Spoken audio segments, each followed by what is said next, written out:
Hey, everybody. Welcome to Comic Book Curation. I am Polly. And joining me as always is Inquisitor, blocking away on his keyboard, as always. Quiz, how you doing this week? I was going to write a joke at your expense, but I'll decide to stop. So you're I'm doing all right. How about you? well, I'm glad to hear you're feeling mildly merciful this week. That's good. That's good. Yes. Yes. And rounding out our triumvirate of awesome, as always, is Jack from Bad Comic Reviews. Jack, how you doing? I'm doing all right. Cool. What's going on with you guys? Well, as you guys heard behind the scenes there, I was struggling and fighting with my computer. It's in a mood today. Don't tell me computers don't have moods. I know better. They some days just don't want to do stuff and things. Combined with YouTube, being YouTube, and the new Twitter interface, which is trash. I'll never stop saying that. Chat, back me up on this. The new Twitter interface is trash. Fuck. It's just, I swear, they just gave it to women to design just so they could say women designed it and didn't really care what product came out of the end because it sucks. Yes, it is pretty awful. Well, they were probably token hires anyway. I don't think they were token hires, but I do think they were rapidly promoted through the system. Like, oh shit, James Lamore? What was the guy's name who did the Dumore. Dumore. Remember that? It was anti-diversity screed was the way it was promoted, the article or the paper he wrote and disseminated. Mm-hmm. Anti-diversity screed. It must be such a pleasure to work at Google, huh? Well, see, that's one thing a lot of people, back in the 90s and 2000s said that they wanted. They wanted to work at Google, and they wanted it because of all like the amenities and all of the benefits and, how cool must it be to put that on your resume. I think you'll find that most people in the tech sector nowadays would probably scoff at the idea. Yeah. So you spent the majority of your day in like encounter meeting groups in central atrium building constructs to be able to discuss your feelings on dude, you laugh, but being in the corporate world for a long time, when I was at General Mills, I had that kind of shit, and I worked in the fucking in a food manufacturing plant.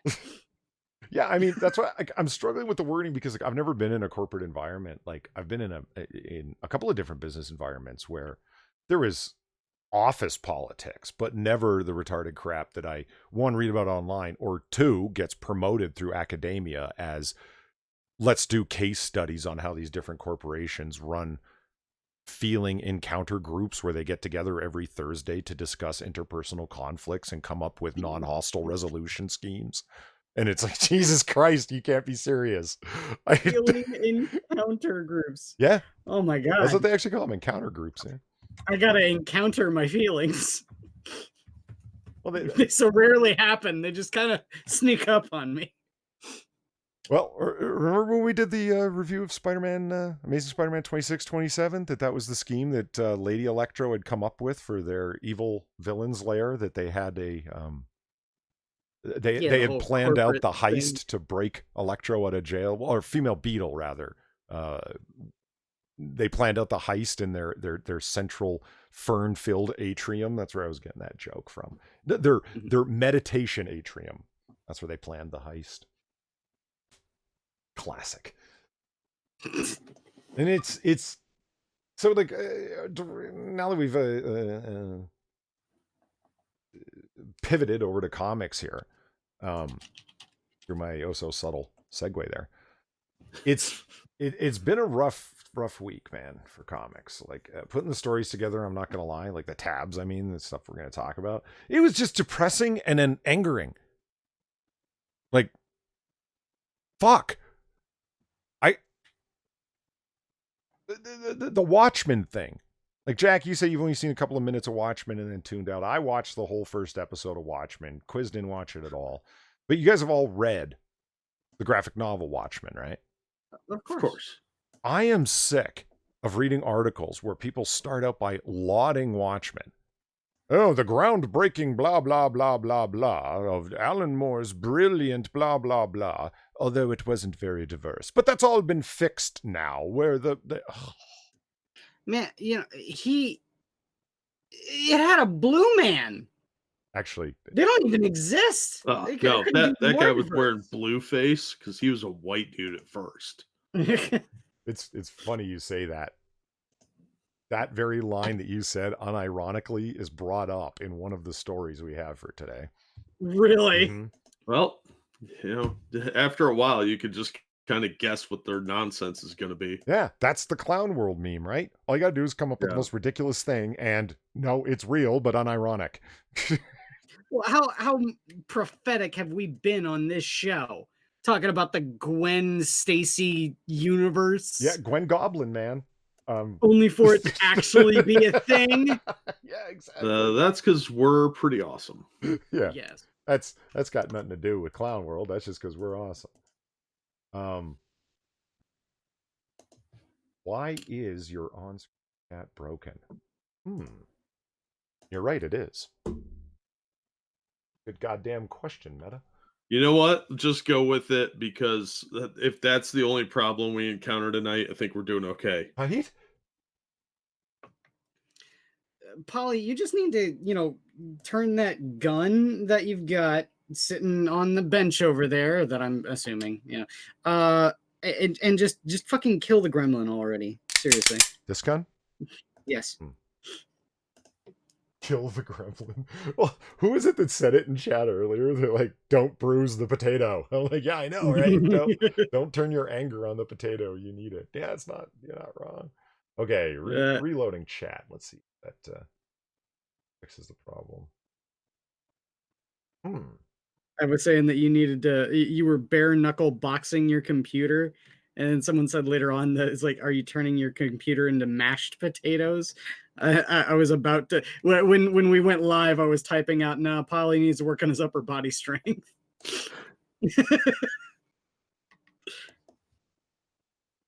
I would not visit physical violence.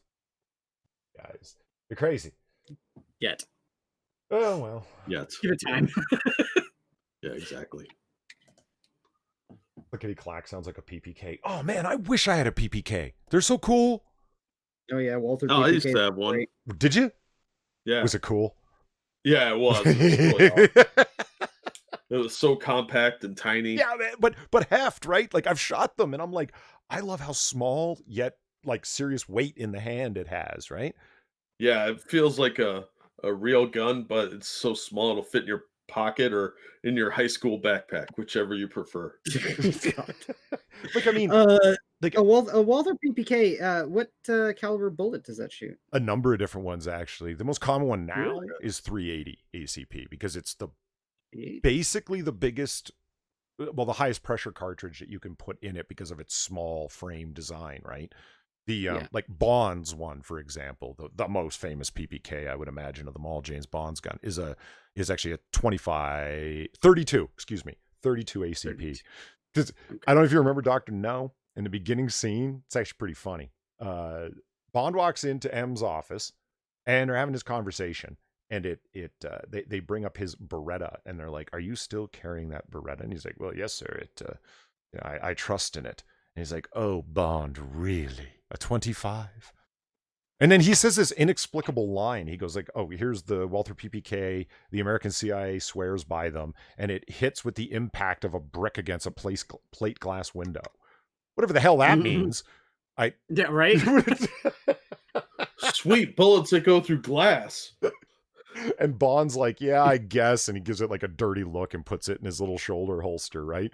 But then he picks up the box that it came in and slips his Beretta underneath it and walks out, like sneaking his old gun out because he's just going to end up carrying it. And you hear M go, "Oh, and Bond, leave the Beretta behind." If you look at the ballistics of a 25 ACP at this point, like in the modern era, they're competitive with 22s, like 22 rimfires. That's how low powered of a cartridge is, and how advanced 22 rimfire has become. Yeah, so 380 is the one now. Fuck, I'd love a Walther. I just don't have the money. I was gonna say, I actually thought that it was a 22 all along. I thought that was the caliber. that it shot because of its size. Oh, man, if I had the money, you don't think I'd have a 22 PPK too? Fuck yeah! What a plinking blast that would be.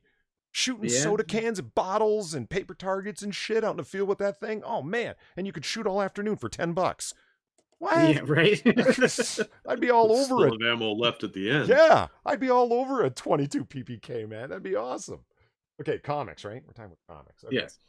There is a Bond comic. Have you guys been reading it? It's terrible. It really is. It's really not very good at all. I've been Dynamite has a bad track record of giving great properties to fucking idiots. It's Ebony's here. Hey, Ebony. You are here. Hey, Ebony. Frosted Glass said you guys talking shit about Glass. No, Hey, it was Jack. That was not me. We're only. I would never dream of insulting your ancestors, Frosted. I'm just saying there's very limited value in using glass as a ballistic testing medium. That's all I'm saying. Yeah, we didn't mention anything about frosted glass. We were talking about the regular, generic, crappy kind.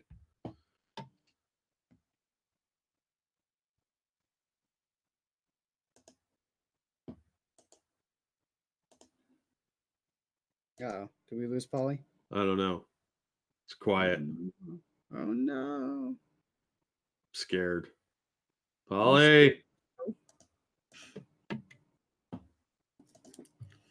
I don't even have the stream pulled up. Oh, no, he's still here. Polly!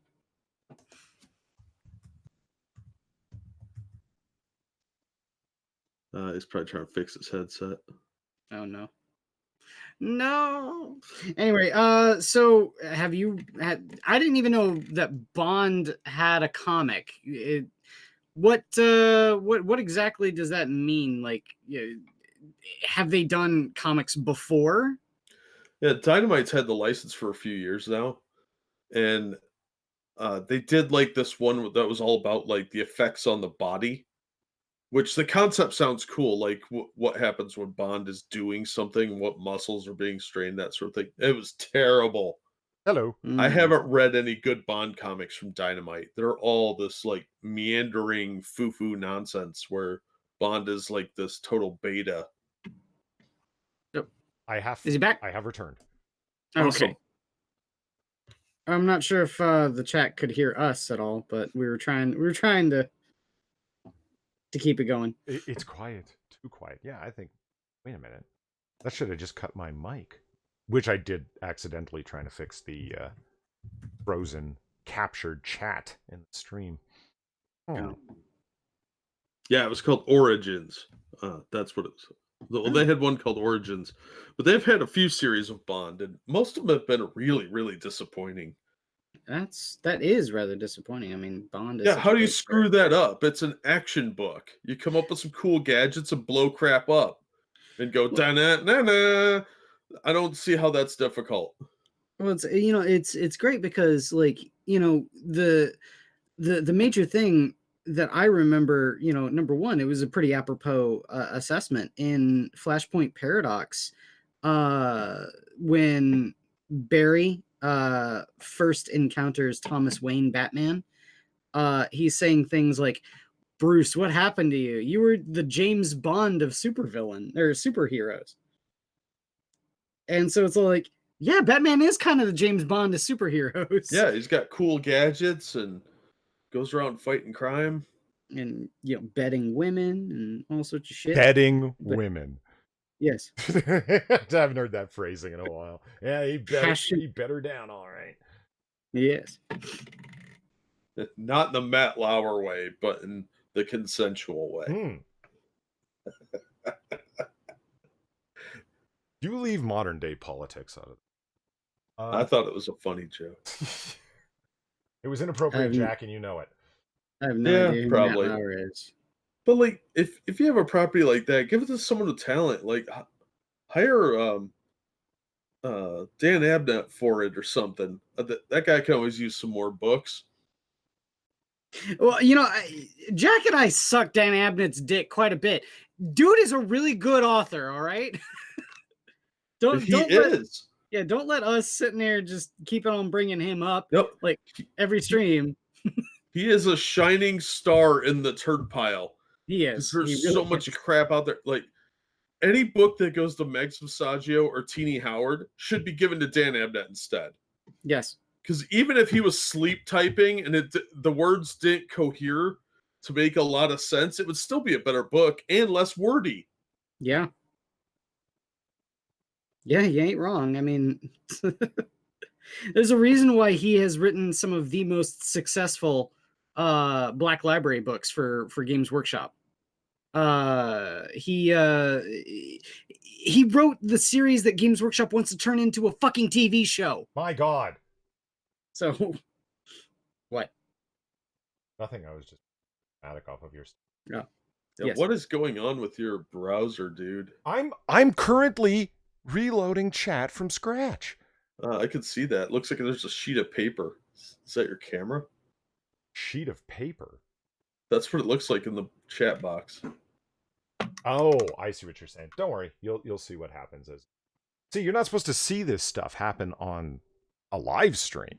This is how professional we are. Yeah, We're awesome. normally you do this stuff behind the scenes before you start the stream, but it's not my fault. OBS decided to crash the chat capture, so I have to reload it from scratch, and everyone watch what I'm doing.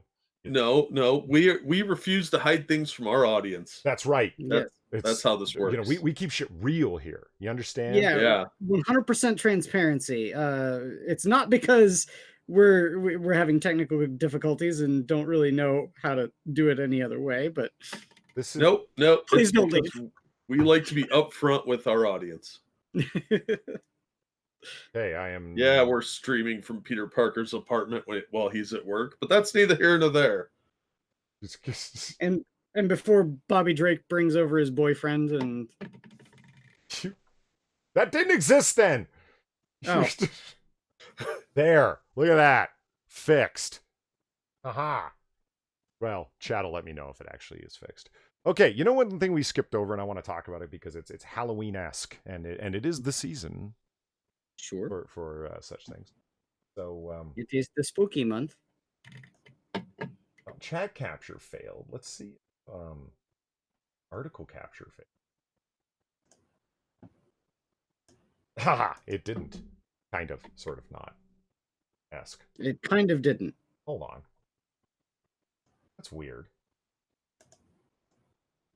Yeah, I'm gonna have to rework that entire fucking. This is like, fuck you, OBS. There's the short version of what I'm getting at. Okay, look.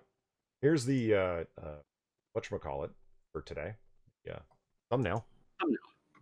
Which I'm sure you guys saw already. This is from a Zenoscope, as you might have imagined, cover of one of the. Yeah. This is the C variant of issue 58, I believe, of their Halloween special. I put this on here because it's like, well, you know, I mean, the main reason I put it on is obvious, I think. Sexy girl in cute little shorts and such. I just dug that she had a Ouija board because Ouija boards are such a ridiculous joke. You say that, but have you ever burned one? Like with fire? Don't ever do it, man, because you can't burn a Luigi board. Luigi board. I saw Witch board. I know how bad things can get. See, what? It had Tawny Kitane's boobs when they were nice. Yeah.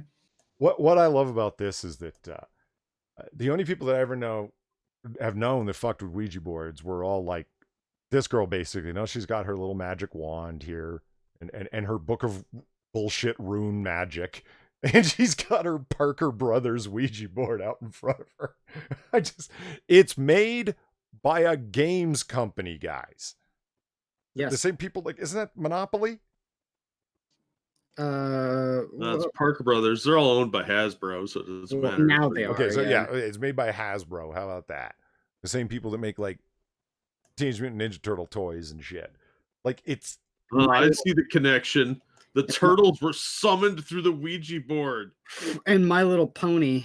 Oh man, I can feel a Christian book coming on right now. Well, Grisella just corrected me, saying that it's Ouija, not Ouija. So Ouija is the way I'm going to pronounce it from Now on. Ouija. How about made up word? Yeah. Because it's a spirit board, technically. It's the essence of 13-year-old witchdom. I love it. It's, let's light the black candles that we bought down at the flea market with our fake wand we bought online with our. Hey, that was a legit wand from Harry Potter. Oh, I'm sure it was. I got a letter of certification with it. It wasn't just a stick someone pulled out of a backyard and stuck some steel thing on the No, top of. it's bonded to me. Inside is supposed to be the feather of a griffin. I have a letter saying that. That's why I paid $200 for it. Can't you just hear that coming out of some goth chick? Yes. But I wish the artist had gone like full goth with her. Like they kind of gave her like black tear makeup or whatever you want to call it. I wish they had gone with like full, pale skin makeup and jet black hair and the whole 9 yards, but still have her be a hot babe. Goth girl. Well, no, she can't be full on goth girl, Polly, because where's her where's either her track marks or the cutting scars? Well, I mean, where's your book of poetry? Hey, big titty goth girl isn't just a meme. That's a thing that exists in the real world, and I refuse to believe otherwise. It's fine to live in a world of delusion. Oh, well, please. Guy with a waifu body pillow talking about my girl delusions? Hey, you leave Stephanie out of this.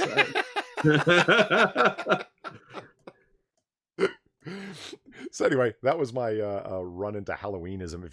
It kind of gets cut off here, but she's got like a little pentagram on the head of her bed here and stuff, and the wood carvings on the top of the bed are all like weird demonic imagery of stuff coming together. See, I don't think there should be a fern behind her here, though. I really think it should be some, black candle or makeshift demonic altar she bought on Amazon. You know what I mean? Or no, Etsy rather. No. It's what she needs like a fern, but it's got a tag on it that says potted wolfsbane. Right, and a mortar and pestle on the table for her to grind up her stuff, and she can use her book of rune magic that she bought from Sticks, Hex, and Hammers Amazon page and make magical potions. Okay, just to be clear here, we poke fun a lot at Sticks. Okay, it's not that we don't like him. Oh, Sticks. Not that he's listening, but I love you, man. No, seriously, I do. I just poke fun at the occult thing. I'm sure you'd poke fun at my structural theological opinions as well. So it's all in good fun. Yes. I just think that you need to wear a shirt, dude.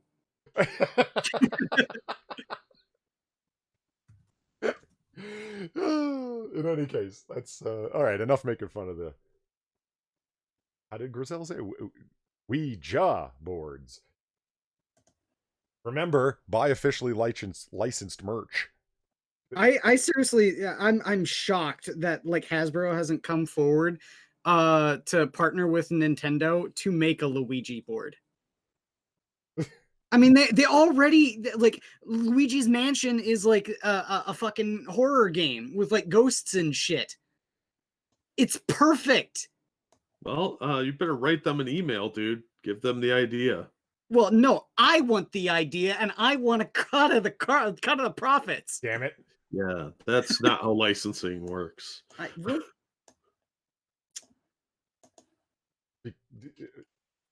Apparently, Mike Parlette's fapping behind the fern. Well, that was an Easter egg I could have done without knowing. Jesus. Oh, I don't know. I'm kind of being reticent on jumping off to the stories. That's why I'm fine being conversational, because just like.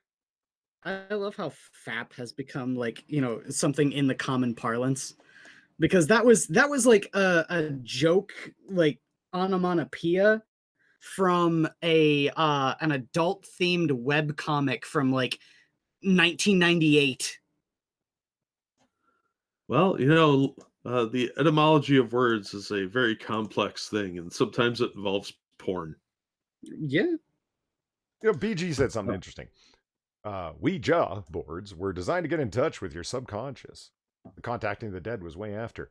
Now, I don't know if that's true. It's the first time I've heard that, but that would lend some kind of basic generalized validity to the entire process. Because I can see it. So you're kind of like clearing your mind and going uncontrolled. So it's just kind of going to yes or no and spelling out words, and it might be gibberish or whatever, but the idea is you're unconscious. That makes more sense than some fucking ghost that died in the Victorian era is communicating with you through a fucking board game. You know, here's one thing that I don't get, right? All of the movies and the stories, the books and stuff like that. Why are the ghosts always like Victorian era or like pre-industrial revolution America's sort of stuff? Like even westward expansion and like Civil War ghosts and stuff like that. Why don't we see like Daquan, who was shot in a gang war? No, I can answer this. Because they didn't have the internet. Oh. So they had a lot more free time, and they don't know to go hunt a server somewhere with porn all over it. Ah. Well, clearly Quiz is racist in his movie watching. If you had seen Tales from the Hood, you would know that a diversity of ghosts, in fact, haunt the living world. That's one movie. What?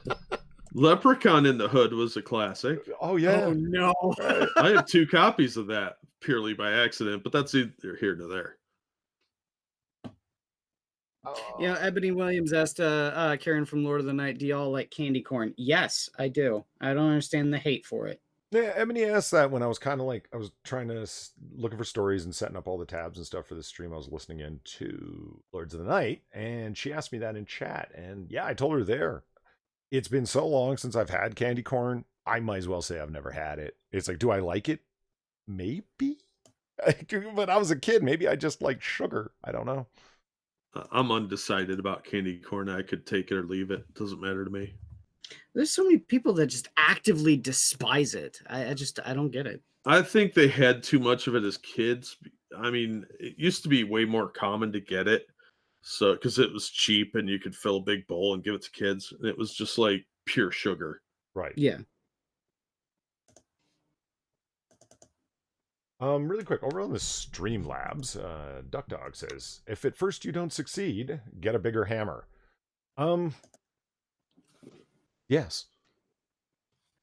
No, what's that in reference to? The Ouija board or the caliber of PPK or a way of dealing with my potato? What do you think he's referencing there? Well, I think it's because you're blaspheming against the Omnissiah. You're not saying the right canticles of activation and giving it the ritualistic blow to the side of the casing. What were all those words? What was that? Burn it with fire. Yeah, I like Jack's response better. God damn, at least I understood that. There are very few things that cannot be resolved with the cleansing power of fire. I mean, that was a bunch of quasi-Catholic. What the fuck was that? 40K? Yes. Oh, of course. Jesus Christ. Okay, it was as much 40K technobabble as any single episode of Star Trek. What do they do? Just rip up pages of the Catechism of the Catholic Church, show them and throw them in the air, whatever lands, put it together into a techno word? Pretty much, yes. To be fair, they cut them out of the books and then tape them on a sheet of paper like a serial killer would. Nice. I would love to see if shows have show Bibles, you know what I mean? Like, it's just nothing but like page after page of serial killer ransom note looking amalgamations of different things cut out of Catholic theological works. Mm-hmm. Yeah, I think that's how Kwanzaa writes his comics. But he does it with race. Yeah, he just pulls racist words out of a hat. No. I think he just takes Ta-Nehisi Coates' essays and cuts them up and throws them up in the air similarly and turns them into comic ideas. I'm still not convinced they're not the same person.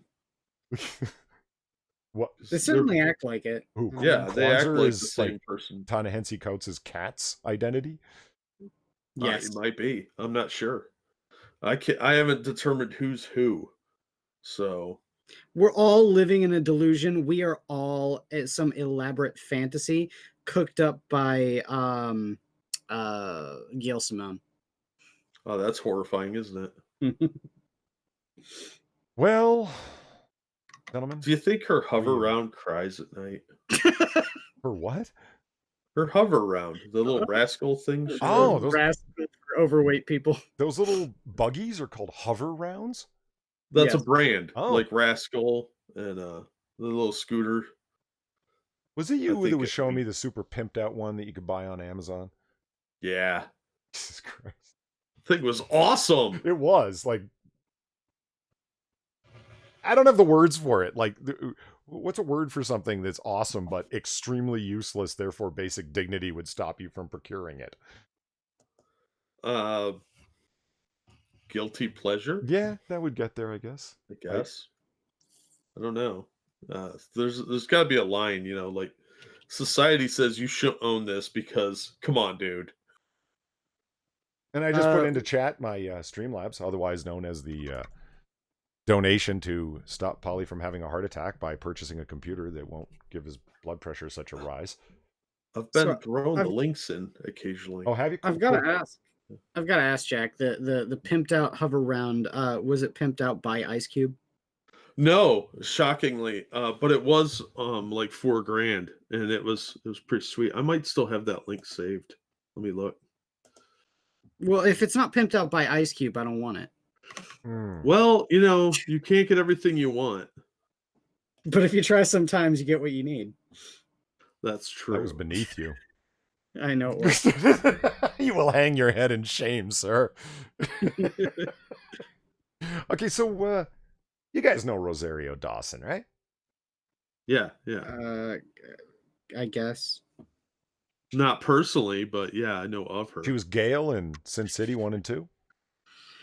She was in the like Daredevil and Iron Fist and all the Netflix shows.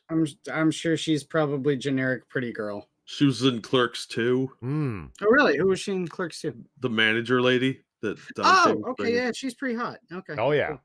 yeah. It's funny how like you're sitting there talking about Sin City and fucking Daredevil and all this kind of shit. And hey, she was in Clerks too. Oh yeah, who? Oh yeah, I know exactly who that is. Well, you should really check out Sin City 2, where she plays a Gale, the whore master of Old Town. She's always dressed up in awesomely whorish outfits. Who wrote Sin City? Frank again? Miller. Yeah. What? What's your fucking problem? You got a problem with women in stilettos and fishnets and lots of tight leather? I got a problem with Frank Miller. Okay, Zombieland. Double tap actress Rosario Dawson accused of transphobic assault in lawsuit. Oh shit, Rosario Dawson's in Zombieland too? Yes. Oh shit, she beat somebody up? Well, in transphobic assault, I'm wearing out my axe pressing doubt all the time, and I'm down this one. Because it's not a criminal complaint, it's a lawsuit, but yet you're claiming assault. I haven't read this story. I wanted to keep it that way. Well, I can't wait to find out what the so-called assault is in this. Is it a same sort of assault as in like what happened to Jeremy Hambley? Because then that was a lawsuit, but not a criminal. Yeah, fair enough, but I mean that's basically. But that can be explained because the police in Ohio refused to pursue the matter criminally. He wanted to. It was in Indiana. Indiana, okay, Indiana. So, Zombieland double tap actress Rosario Dawson, along with other members of her family, are being accused of transphobic assault against a handyman, according to a lawsuit. The handyman wasn't a handy person. Yes, don't be so gender biased. Well, the story's about transphobic assault, so I'm figuring, Anyway, the handyman was hired to work on the star's home in California where the alleged assault took place. Rosario Dawson, her mother Isabel Dawson, her stepfather Gregory Dawson, and her uncle Gustavo Vasquez are all named in the suit.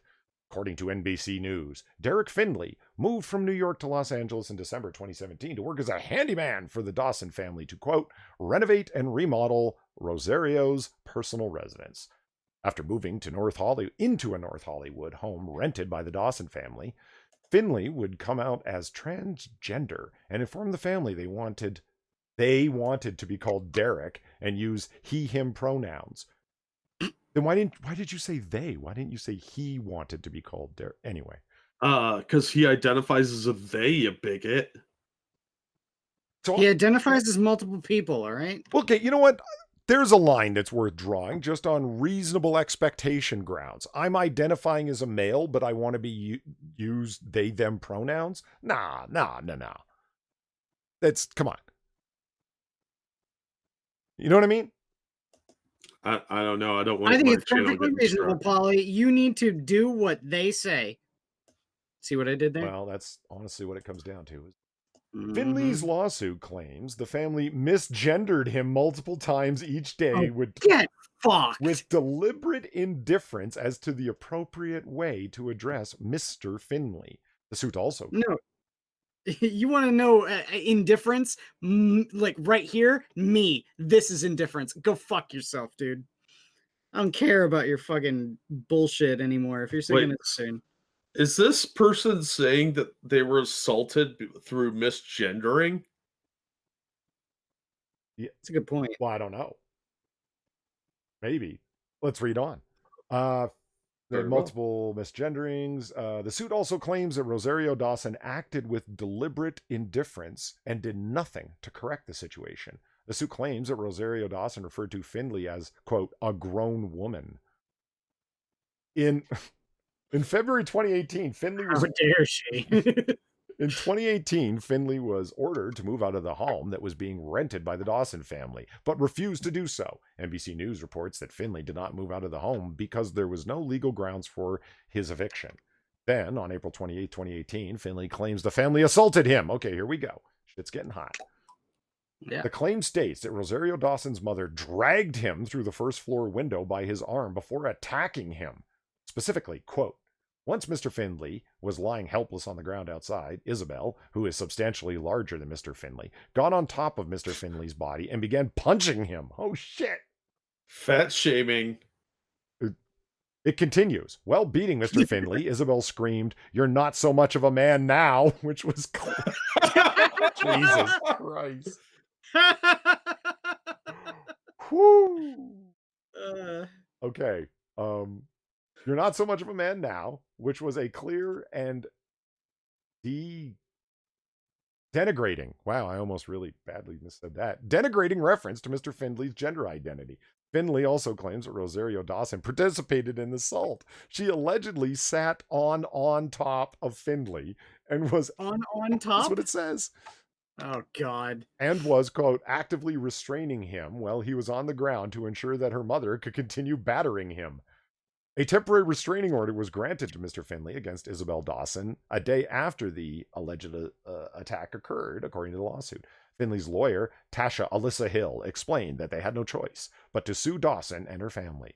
Quote, as his attorney, we have reached out numerous times to the Dawson attorney seeking to resolve this before filing a lawsuit. Translation, we demanded money multiple times and they said no. Yeah. We demanded money from this famous person and they're acting, reservoir. I mean, that's my interpretation. I don't know that's what happened. I'm kidding, of course. Hill added, Mr. Finley had a good relationship with the family, did work with them in New York, and had a good enough relationship that they invited him to California and offered him a living situation and a full-time working situation for the family. When they did that, they knew him as a lesbian woman. When he came out to California and decided to come out as a transgender man, that's when things started going south. Hill told the LA Times, the aggression that was shown by him to members of the Dawson family and the nature of the aggression leads one to think that the motivations were transphobic. He just wants to get some sort of compensation so he can get back on track with his life so he can put this incident behind him, Hill concluded. But they didn't go south, they went west. I think that was a metaphorical south. Oh. All right, I can tell you how this played out right now. Uh-huh. This idiot saw a chance for a cash grab, tried the transgender thing to set them up and say, hey, you have to respect my pronouns, because California's got that weird misgendering law. Right. And then when they evicted this person, that person went back to the house, and that's when the fight happened. So it was trespassing after he got evicted. I'd be willing to bet that's how it played out. You know, that's a bold claim. Um, using Meta Winter's word, ostentatious even. Uh, I don't know. That's a long con you're suggesting. Not really, because like the person was probably I don't know how to refer to them politically correctly. So the person probably was in financial distress. And what scam is the easiest one to pull off? Well, extortion. Mhm. So, and since Rosario Dawson and Cory Booker are a thing, they could just slip in there and be like, "What's up?" Whoa, that's Wait. right. That's the last thing Dawson wants is this guy. Well, that's the last thing Booker wants, that his girlfriend Yep, is beating the shit out of trans people. yep. It's payday. I'm telling you, it's not a complicated scam. Right. It's just a extortion thing to get money. And when they won't pay, then it was file a lawsuit and get it in the news, and they'll maybe Booker will pay to go make it go away. Or Dude. pressure her like, bitch, Yeah, do what you need to do. But yeah. this cannot come Seriously. up. Yeah, I hear you. That's interesting. Seriously, Cory Booker, can you imagine the faces he's making at all of the news of this? Oh, he's got the Just big googly imagining eyes. it is Though. putting a smile on my face. I bet he's calling T-Bone right now. Dude, I love his face. He has the most expressive face ever, and it is hilarious. The most, oh, come on. It's not an expressive face. It's well, I mean, it is, but it's melodramatically so. Yes, that's why it's so funny. Like he has the expressiveness of a fucking Muppet, meaning every. Yeah, exactly. He is a living Muppet. That is awesome. Well, like I said, I think this is just an extortion scam that went a little too far. And the more details that come out on this, the more it's going to look like an extortion scam. I'm not buying any of this. Rosario Dawson's pretty lefty, so I don't buy her being transphobic. I buy her family being fed up with nonsense, though. Now you know who I could see beating up a tranny in this sort of way? Cory Booker? Oh, Man, Muppet on tranny violence. it's a growing problem. Sesame Street is has not been right in the last couple of years. No, is Rose McGowan? Being an actual transphobe? Yes, because she's a TERF. Oh. Oh, yeah, yeah. Well, to each their own, whatever. I don't really care. I'm not involved in any of this crap. I don't live in California. I was gonna say we just sit on the sidelines and laugh at all of these people that have way more money than sense being stupid.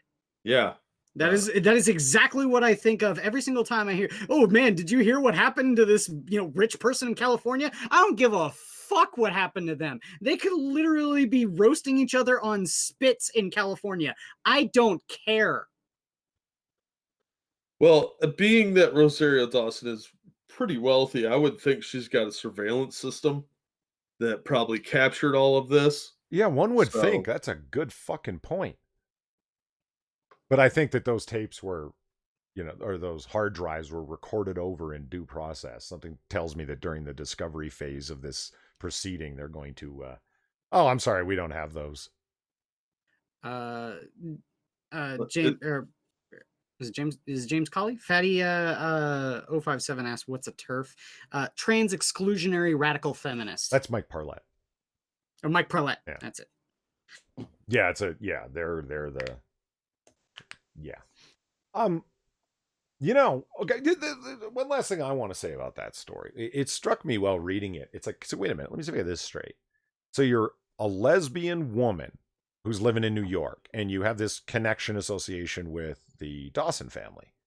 And they pay for you to come out to Los Angeles, rent you a house, and you are a generalized handyman to help with renovations around the house. That sounds like a fucking sweet setup. Am I right? Yeah. Right? They're paying for your rent in California. Right?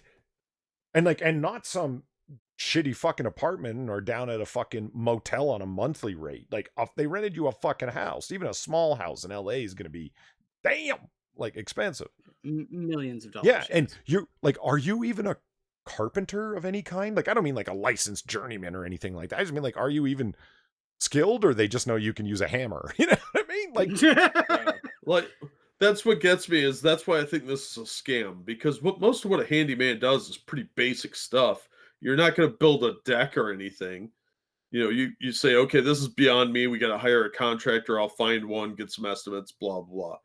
You do little household repair stuff like fix a few boards, maybe put in some things here and there, but it's all easy stuff. This sounds like somebody screwed somebody over and was about to get fired and they knew it and came up with a scam. Well, I'll say this: the article definitely made them made the person here sound like they were supposed to be a lodger, and that sort of thing doesn't happen in the States. For people that don't know what a lodger is that essentially they're a live-in maintenance worker, and obviously since she wasn't living in their house, she was living separate, and all sorts of shit like that. No, she was not a lodger in any sort of way. Yeah, I think this handyman got really greedy or felt entitled to more than they were getting. Yeah. It's all money scam. I'm not buying this for a fucking second. Like that time Miley Cyrus got sued because her sister's dog allegedly bit someone.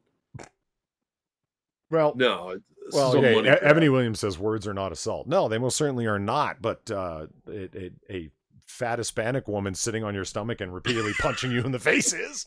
I don't know. That's kind of funny. Well, and that's Yeah, like if I that laugh. happened. Like, I mean, that sounds like Jesus Christ. She dragged you through the fucking window, and then when you were helpless on the ground, sat on you and beat the shit out of you, while her That's why I daughter hope there's also sat video. on you. No, there's got to be video. I want to see that. That would be yeah. No, me too. Beating the hell out of some tiny trans woman, trans man, whatever way it's supposed to go. Okay, I Yes. think we've beaten that story to death. So let's. Do you guys know about this Jeremy Renner thing? Yes. Now, I love I me read some about Jeremy that. Renner. I love Jeremy Renner as an actor. He was awesome in The Town. He was awesome as Hawkeye, even though he got kind of some shitty lines to read, unfortunately. He was the best part of the entire Jason Bourne series. Changed my mind. Because Matt Damon is overrated. Exactly. So I don't know. I just heard that like a suicide attempt. It's something about a gun in his mouth and something about nude pictures. And I don't know nothing. So Bounding into Comics has this story here, and I hope they sum it up real quick. So let's just rifle through this story, so to speak. Prepare to be disappointed. Okay. And it's got something to do with bounding into comics. What's that? Because it's bounding into comics. Hey, I like Bounding. Oh, but that's why I picked. They are kind of long-winded sometimes. Well, I like it because they summarize a lot of things, and it's like, yeah, this story I do not want to do a deep dive on. You know what I mean? Well, skip the first paragraph. Well, here we go. According to recently filed documents in the case of Avengers Endgame and Mission Impossible Rogue Nation star Jeremy Renner's ongoing custody battle with his... Oh, no. So that's what's going on. Yes. He's in a custody battle with his ex-wife. Yes. Huh. It's all coming together. Okay. Institutional misandry isn't a thing, Polly. The feminists told me so, and if you don't believe it, then you're part of the problem. Okay. Jeremy Renner's ongoing custody battle with his ex-wife, model Sonny Pancho, whatever the fuck, a nanny and a friend of Renner's, for the couple's corroborated Pecho's claim that Renner attempted suicide. Well, Renner has claimed that Pecho routinely sent nude photos of Renner to lawyers and evaluators in an attempt to embarrass him. Motherfucker. Earlier this month, Pencho stated that on the night of November 15, 2018, Renner put a gun in his mouth and threatened to kill himself and fired the gun into the ceiling while his daughter was asleep in her bedroom. In filings recently obtained in celebrity news outlet Radar Online, this claim was supported by two separate individuals who also wanted to be involved. I threw that last part in. The first was Lily Faggot, a friend of Renner who claims that she was sitting 6 to 10 inches away from Renner when he fired the gun, and Renner was in a bad state of mind. God damn it. What? Train. Oh. He told me that Pencho was unstable, bleeding him dry, and trying to ruin his life. Respondent then grabbed his car keys and said, "I'm going to blow my brains out." He showed me that it was a real gun, and he cocked the gun. As he was talking, he waved the gun around, and he stuck it in his mouth a few times. The second alleged witness who corroborated the story was Renner's nanny, Naomi Moore. Moore claims Renner informed him that, yeah, loaded gun in the mouth, moving on. In response to these new witnesses and their allegations, Renner's representative released a statement saying that the allegations are a one-sided account made with a specific goal in mind. Yeah, it sounds like it.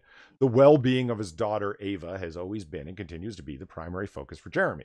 This is a matter for the court to decide. It's important to note that the dramatizations made in Sony's declaration are a one-sided account made with a specific goal in mind. It also alleges that Pencho recruited Moore to make false allegations. Bronco Boaz, what an unfortunate last name. Did you just misspeak, or is their last name actually Faggot? Well, I just pronounced it how the English language tends to indicate you say things. It's Faget. What? Wouldn't that be Faggot? Is it Lily Faggot? See? Good night, everybody. Is that not how you say it? Fun. I don't know. Perhaps I misspoke, but I don't think so. Maybe it's Faget. It's French. It's French. So now, Faget, the new perfume scent from Milo Yiannopoulos. as if this hasn't gone far enough, TMZ gets involved by reporting that Great. Renner has accused Pacheco or whatever of sending uncensored nude images of him to their custody evaluator. Legal documents obtained by TMZ revealed. Oh, this is getting way too drama-y for me. No, fuck that. Yeah, this is some ugly shit that should not be playing out in public. I mean, what if you've got a custody evaluator? Why would you send nude pictures of your ex-husband? Like that's just, this guy's scum. He's awful. Even our nanny knows that one time he threatened to kill himself while our daughter was asleep in bed. Like, it just, Jesus Christ. This is just ugly shit. I don't even want to talk about this no more. It's institutional misandry, and it's nothing new. It's been going on for as long as time has begun, since, men have been trying to gain the attention of women. Women have exploited it. So yes, it will continue to go on. There's a reason why I'm not married. Is that why? Yes. Huh. Yeah, as a cynical old man, I have to say that custody battles are the most vicious, brutal things I have ever seen, and people will try and ruin each other's lives. And more often than not, the women tend to get a lot more vicious than the men. So I'm not surprised if any of this is true. It's sad. It should not be in public. This is nobody's business but theirs. I say it's not even just custody battles. This is sort of thing that just happens in divorce. Period. Yeah, but it's always worse when there's kids involved. It is, yeah. The people leaking this out are scum, because this is deeply personal shit, especially suicide attempts, things like that. That's none of our business. Well, TMZ, that's why I said, like, oh shit, TMZ's involved. Like, that's, Yeah, TMZ are scum. TMZ is just a more survivable gawker. Yeah. Well, I find this very disgusting, and the people leaking this information to TMZ are just awful people and not good friends of either party. And this is just shit that should be handled behind closed doors. I don't want to know any of this. From everything I've heard, Jeremy Renner's a nice guy.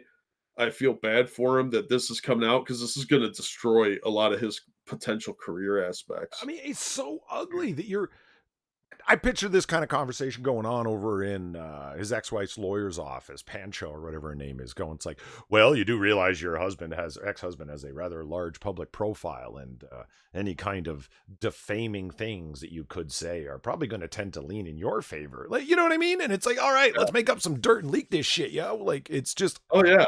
Yeah, they exaggerate stuff that's true, and other stuff is just completely made up from whole cloth. That's why I find this so reprehensible. This is foul. This is lawyer shit. Scum of the earth do this sort of thing. This is I'm disgusted by the whole thing. The account is corroborated. Anyway. Let's you want to get on to the stairwares? Sure. In that awful trailer. Yeah. So Quiz just saw the trailer. Jack and I had seen it before. Zelthor And you guys originally beat me into watching it. Yes. Zelthor had originally sent me the link some like 20 minutes after it was posted. He's like, "Did you see this?" And I was like, "No." I want to start out on something positive. Dude, do you watch every link that's sent to you? You're going to end up watching the Ring video at some point. Zelthor will be like, "Oh shit, I watched it. I got 7 days." All right. I do not watch every video that people send me, number one. Number two, definitely not from Zelthor. Let me tell you why. You know how many fucking links I've gotten from that guy that'll be like some sexy girl image and then you click on it and it's a fucking Rickroll? Like a literal Rickroll? Fucking guy, man. He delights in it. So no, anytime there's a sexy woman on a video that Zelthor sent me, I do not click on it anymore because one of these times it's going to be an actual sexy woman and he'll be like, "Ha, gotcha." Well, listen, the boy who cried booty is gonna, it's not gonna work. Hey, Zelthor, I think you have a new Discord name. Let's see. So yeah, I want to start out with something positive. Iceberg Planet looked cool in the trailer. Did it? Nope. I maintain that is the iceberg that the Disney Star Wars is headed straight for. I mean, yeah. I damn it. That's a pretty good analogy. I know. We're all on a Titanic somewhere. What's up with the sad 3PO thing, man? I just want to look at my friends one more time. They're going to kill him too, so they don't have to pay Lucas another $1. You know what my guess on what's going on there is? I just wanted to look at my friends one more time because he's like all like in pieces and shit, and like all his electronics are exposed. He's in the middle of an act of self-sacrifice. They need his internal processors or whatever to run the ship or something.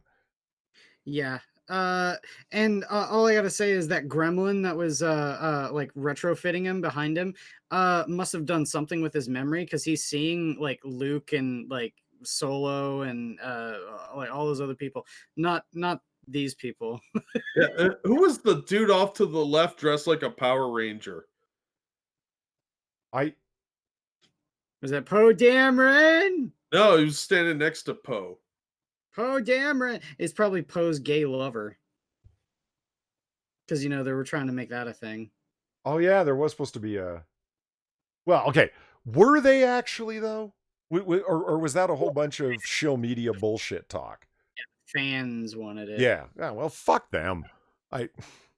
And full air quotes, fans, like people that didn't give a fuck about Star Wars until they realized they could use it as a vehicle for their garbage. They're going to kill off all the original cast members. It gets butts in seats, Polly. Yes, it does.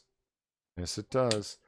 Bring that article up so much because it was so candid that it's impossible not to at this point.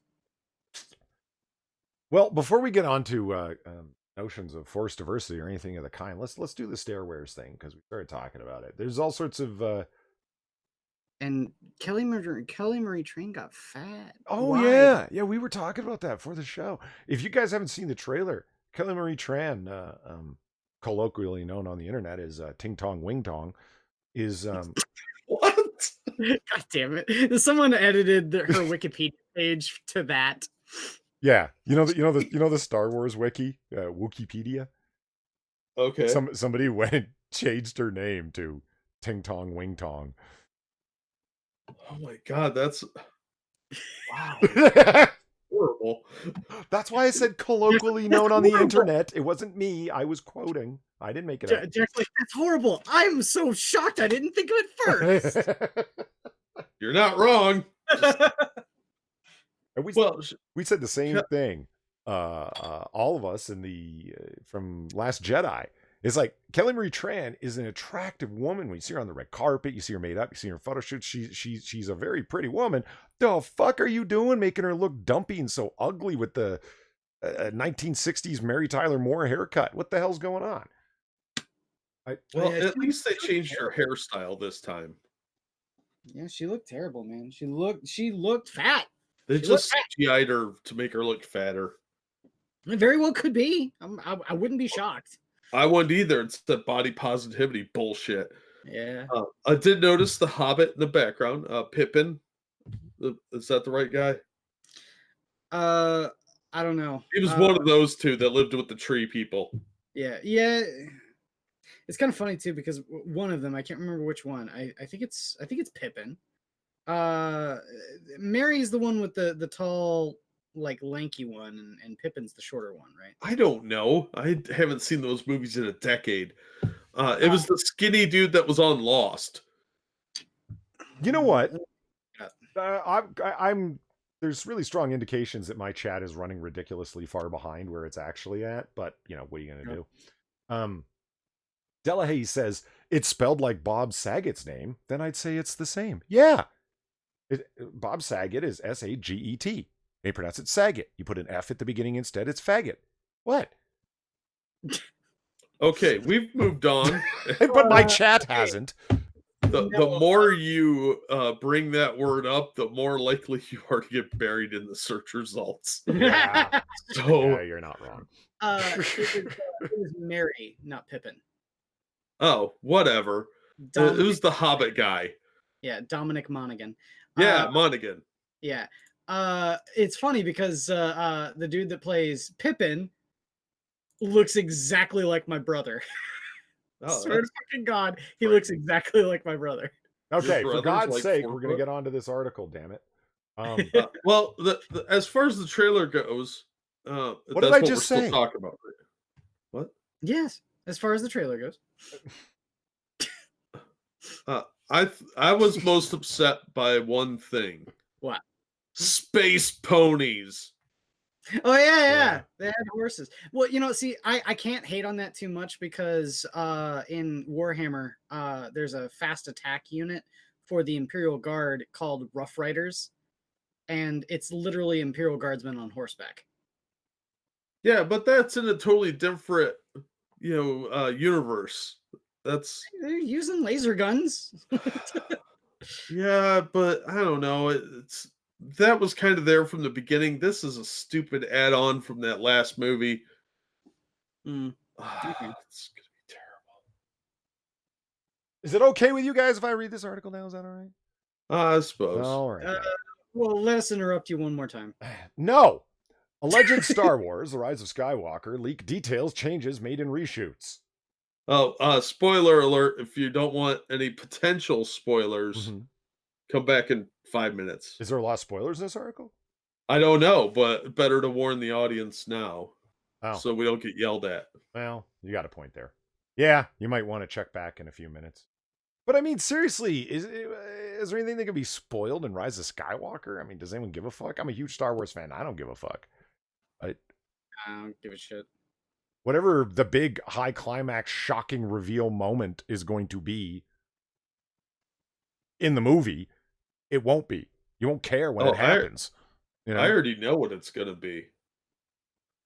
See, no, I'm going to predict it right now before we get into the story where they may say it. There's a big reveal at some point in this movie, right? Everybody thinks it's going to be Palpatine, but rumor has it Matt Smith is going to be in this movie. Uh-huh. So I think it's going to be Davros, and they have to call on the Doctor to save the movie franchise. What the fuck you talking about? Doctor Who. Oh. Well, you're the only hooey here. They're called Whovians. What's a hooey? That's something my dad used to say. That's a bunch of hooey. That's a bunch of hooey. No. Doctor Who fans are hooeys.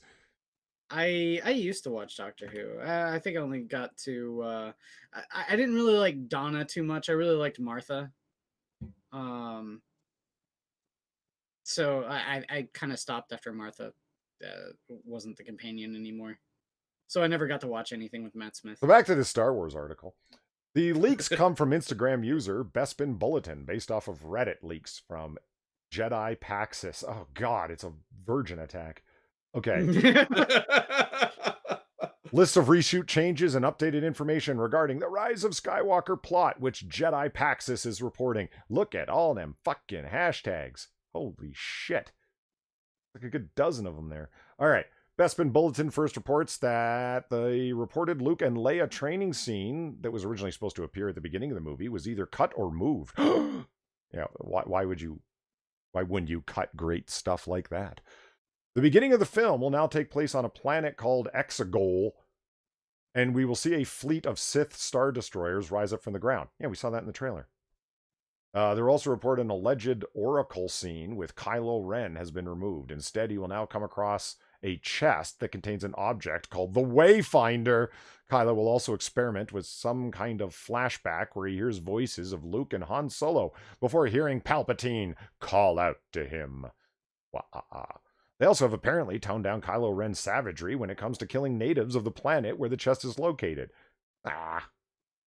He was too colonialist for you? Is that what's going on? So, no, he was just too much of a villain. They're trying to make him the hero again, right? As for Rey's training on the Forest Planet, she will also apparently be attempting to communicate to a jet... Forest Planet. Oh, Forest. Forest Planet. Okay. Yeah, I it's thought you called said Endor. Force Planet. They're going to spell Endor Planet made out of the backwards. Force. On the Forest Planet, she will attempt to communicate to a Jedi who have become one with the Force and is training her mind and body to do so. Train her body. Like Luke on Dagobah, Rey will become frustrated with her training and even chop down a tree that falls on BB-8. She will also attempt to communicate with Luke, but will fail. She will also attempt to give Leia Luke's old lightsaber. But it broke. And Leia's dead. Well, there's footage left over from Force Awakens or something. You don't think they're just going to use that as some kind of weird dream sequence or some kind of Force encounter? No, I think they're going to use that as a passing of the torch scene, and they'll CGI in. Well, I was going to say lip movements or something, and you already see CGI Carrie Fisher, Joe Bidening Rey's hair in the trailer. Yeah. No, that's the footage that's left over from one of the other movies. That's so CG, dude. That is that's so the footage. They already said they have all this extra footage of some scene they cut. And it looks CG. Looks CG as fuck. Well, everything looks CG on these shit films. I mean, I get what you mean, Quiz, that it looks CG in the sense that, yeah, it seems like they're in front of a green screen, but I'm willing to bet that they shot, some 70% of the movie in front of a fucking green screen. And it has like this, ethereal floating nimbus fog that's over everything in that scene. That's why I thought it was like some kind of dream encounter or Force happening thing. Well, one of the things that leaked is that it might be that Leia was training Rey in how to use the Force. And that might be what they're alluding to on this Force Planet thing. Force Planet. Yeah, whatever. I don't fucking care. It's fucking stupid. It is. It's a planet made of the Force. That looks like a forest. It's full of Ewoks. So, but no! The important part here, though, is that Disney is copyright striking YouTuber for revealing new Star Wars: The Rise of Skywalker leak. I don't know. Kind of sounds like interference with the journalist. Well, I actually don't think that or know that or care one way or the other. The YouTube strike system is broken in 500 fucking ways. I'm not surprised that a mega corporation is taking advantage of it, it goes even further than that. I mean, I believe it was it was did you watch Short Fat Otaku's video series about Borderlands 3? No. There's the company that puts out Borderlands is a company called Gearbox. And Gearbox is owned by 2K Studios. 2K Studios has a major amount that are owned by Tencent. That's a whole nother thing. But there was a guy who made his bread and butter talking about Borderlands. He's like a massively obsessed fan about it on Twitch. And apparently he got a couple of leaks and put them out on his Twitch channel. Like the following week, he gets a knock on his door from private investigators from that claim to be representatives from 2K there to browbeat him into uh, being scared about litigation and criminal pursuits and all sorts of stuff like that, essentially to intimidate him. Gotcha. And they do shit like that all the fucking time. Mhm. I'm kind of shocked that Disney hasn't disappeared people for leaking Star Wars. No, we don't know they have it. You know, somewhere in the Yeah. basement, you hear, All you right. better shut your So back mouth. to the story here. Disney reported copyrighted striker YouTuber World of Geekdom after he published a video containing new Star Wars The Rise of Skywalker leaked photos. The leaked photos, which can be seen below, wait for it, show a redesigned Emperor Palpatine sitting on a throne and firing Force lightning up into the air as Rey looks at him from below. Why? What It's just is he left over. attacking? Well, first of all, there are probably bats in that place. Second of all, it was probably leftover footage from Maleficent because that movie tanked. Yeah, I That's a mean, good there's idea. Rey and Kylo standing there. Like, here's Disney copyright claiming. Well, it was a good channel, Polly. We're gonna, yeah. Well, they can.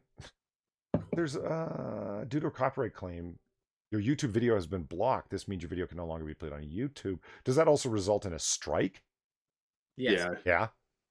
Yes. Hey, I'm just showing a news article. Look forward to more recorded videos from Comic Book Curation. Yeah, right. I mean, that's the worst part of a strike for me, is it's not so much like the rising strikes, it's the not being able to stream. Yeah. Yeah, okay, so they got their panties in a bunch over this. All right. That was a great story. Well, I think part of why they struck it is, first of all, there's my channel link in case we do get struck. Dick. I think part of the reason they struck it is they're still doing reshoots on this movie. Right. So although that scene may exist somewhere on the cutting room floor, doesn't mean it's in the film. They've apparently reshot like 70% of this movie. Prospero, the old man is lost and he's shooting Force lightning at imaginary Ewoks and cobwebs. There's imaginary Ewoks. Yeah, I know. I would probably be shooting Force lightning at them too.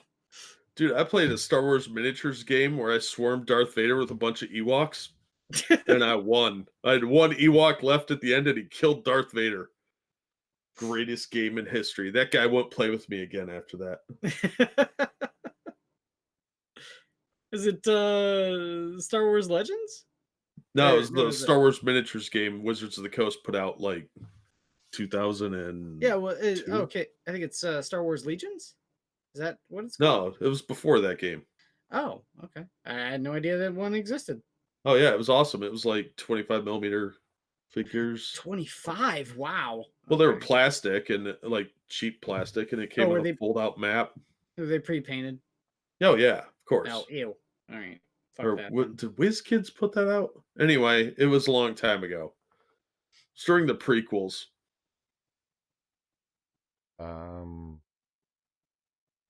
Yeah, Johnson pulled a Tanya Harding on the trilogy. Good one, Frosted. I'm not even reading it. I'm not even going to read this story. It's so stupid. It's calls for Star Wars Stormtrooper costumes to be canceled begin after Ivanka Trump's viral tweet. We talked about the viral tweet, right? Her son's in a little Stormtrooper outfit. And then Jack, you sent the article that we went over about the Stormtroopers are a callback to Nazi Germany, and that's bad, and the Trumps and bad, and ooh, Orange Man. Well, we talked about it because Mark Hamill weighed in on it. Yeah, and then Mark Hamill says, you spelled, what was it? Fraud wrong, not force. It should have been fraud. Your whole family is fraudulent. The fraud is strong in your family, whatever the fuck. Now, this article's about there's calls for, you shouldn't be wearing Stormtrooper costumes this Halloween because now they're associated with the evil Orange family. And white supremacy. Yeah, you know where those calls are from? I just scrolled through it. It's some fucking morons on Twitter. Fuck yeah. Well, instead of that article, check the Hangouts chat. We got sent an article by Dr. No that might be something you're interested in. Possible. Let's see. It's from our favorite site. Ooh. Oh, no. From Amazon. No, down. but around that area. But it's obviously an article, not an Amazon link.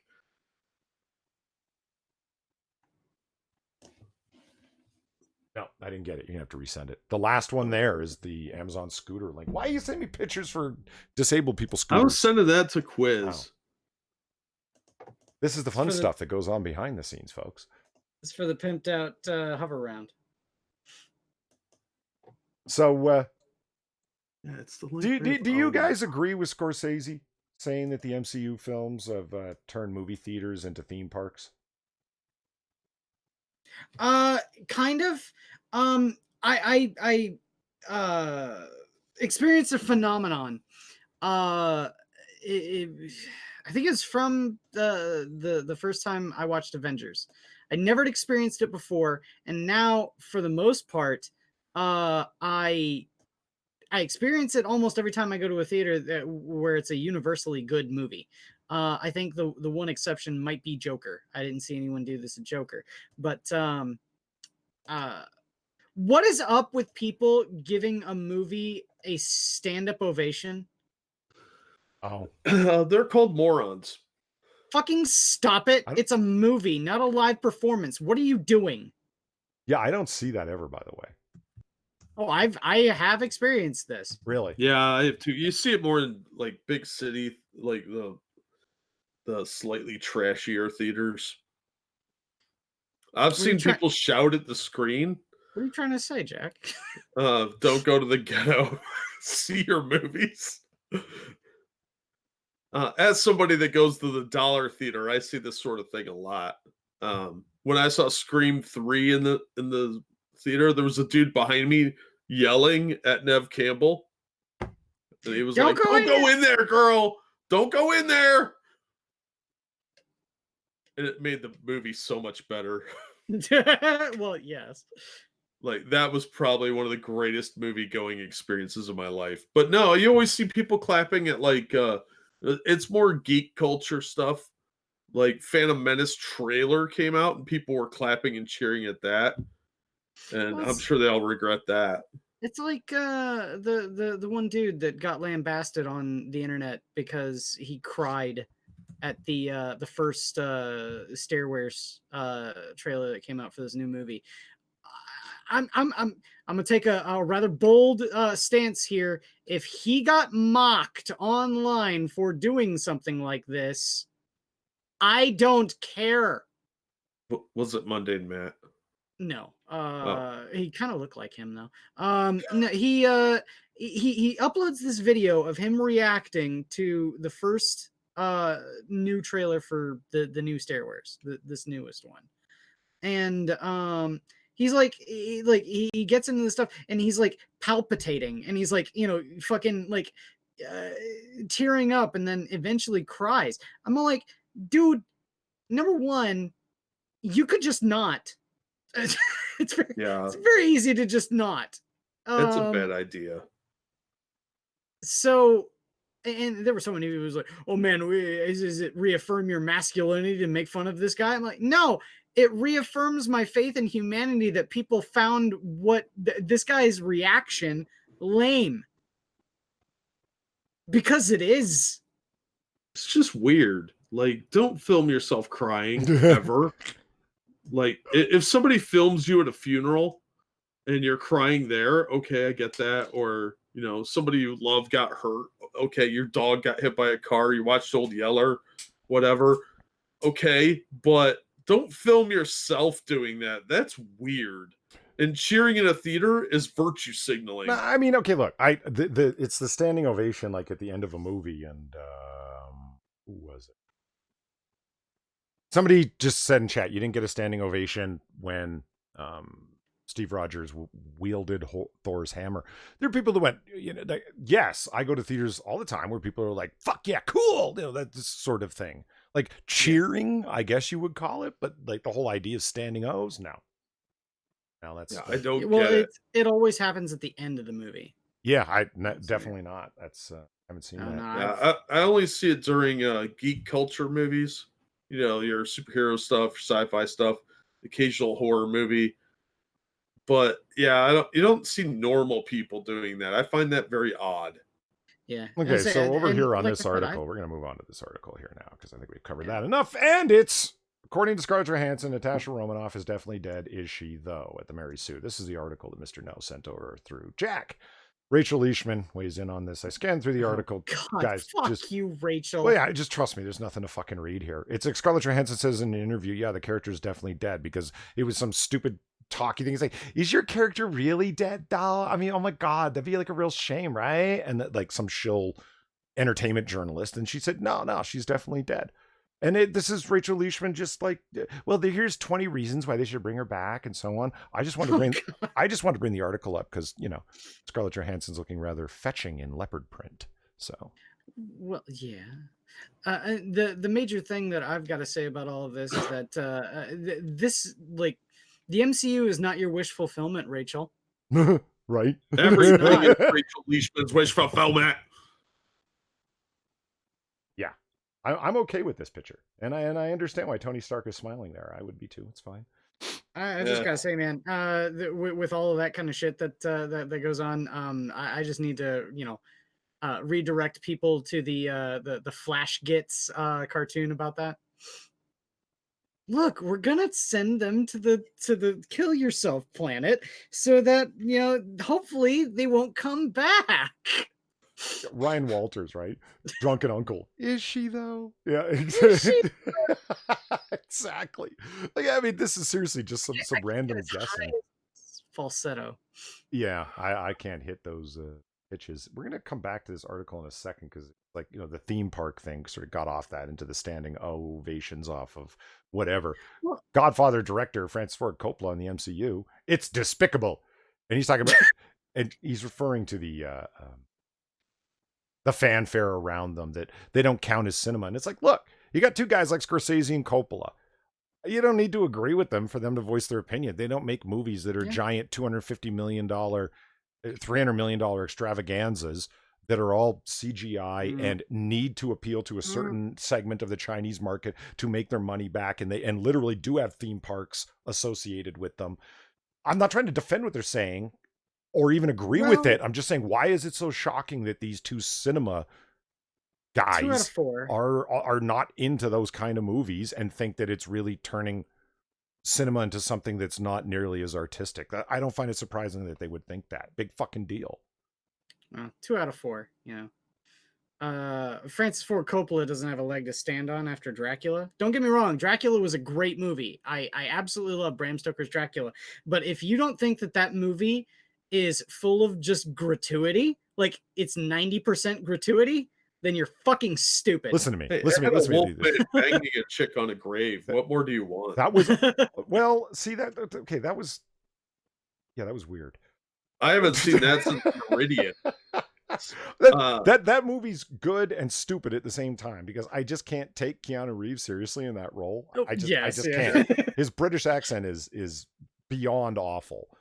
But it's got Winona Ryder at her peak hotness. So, you know.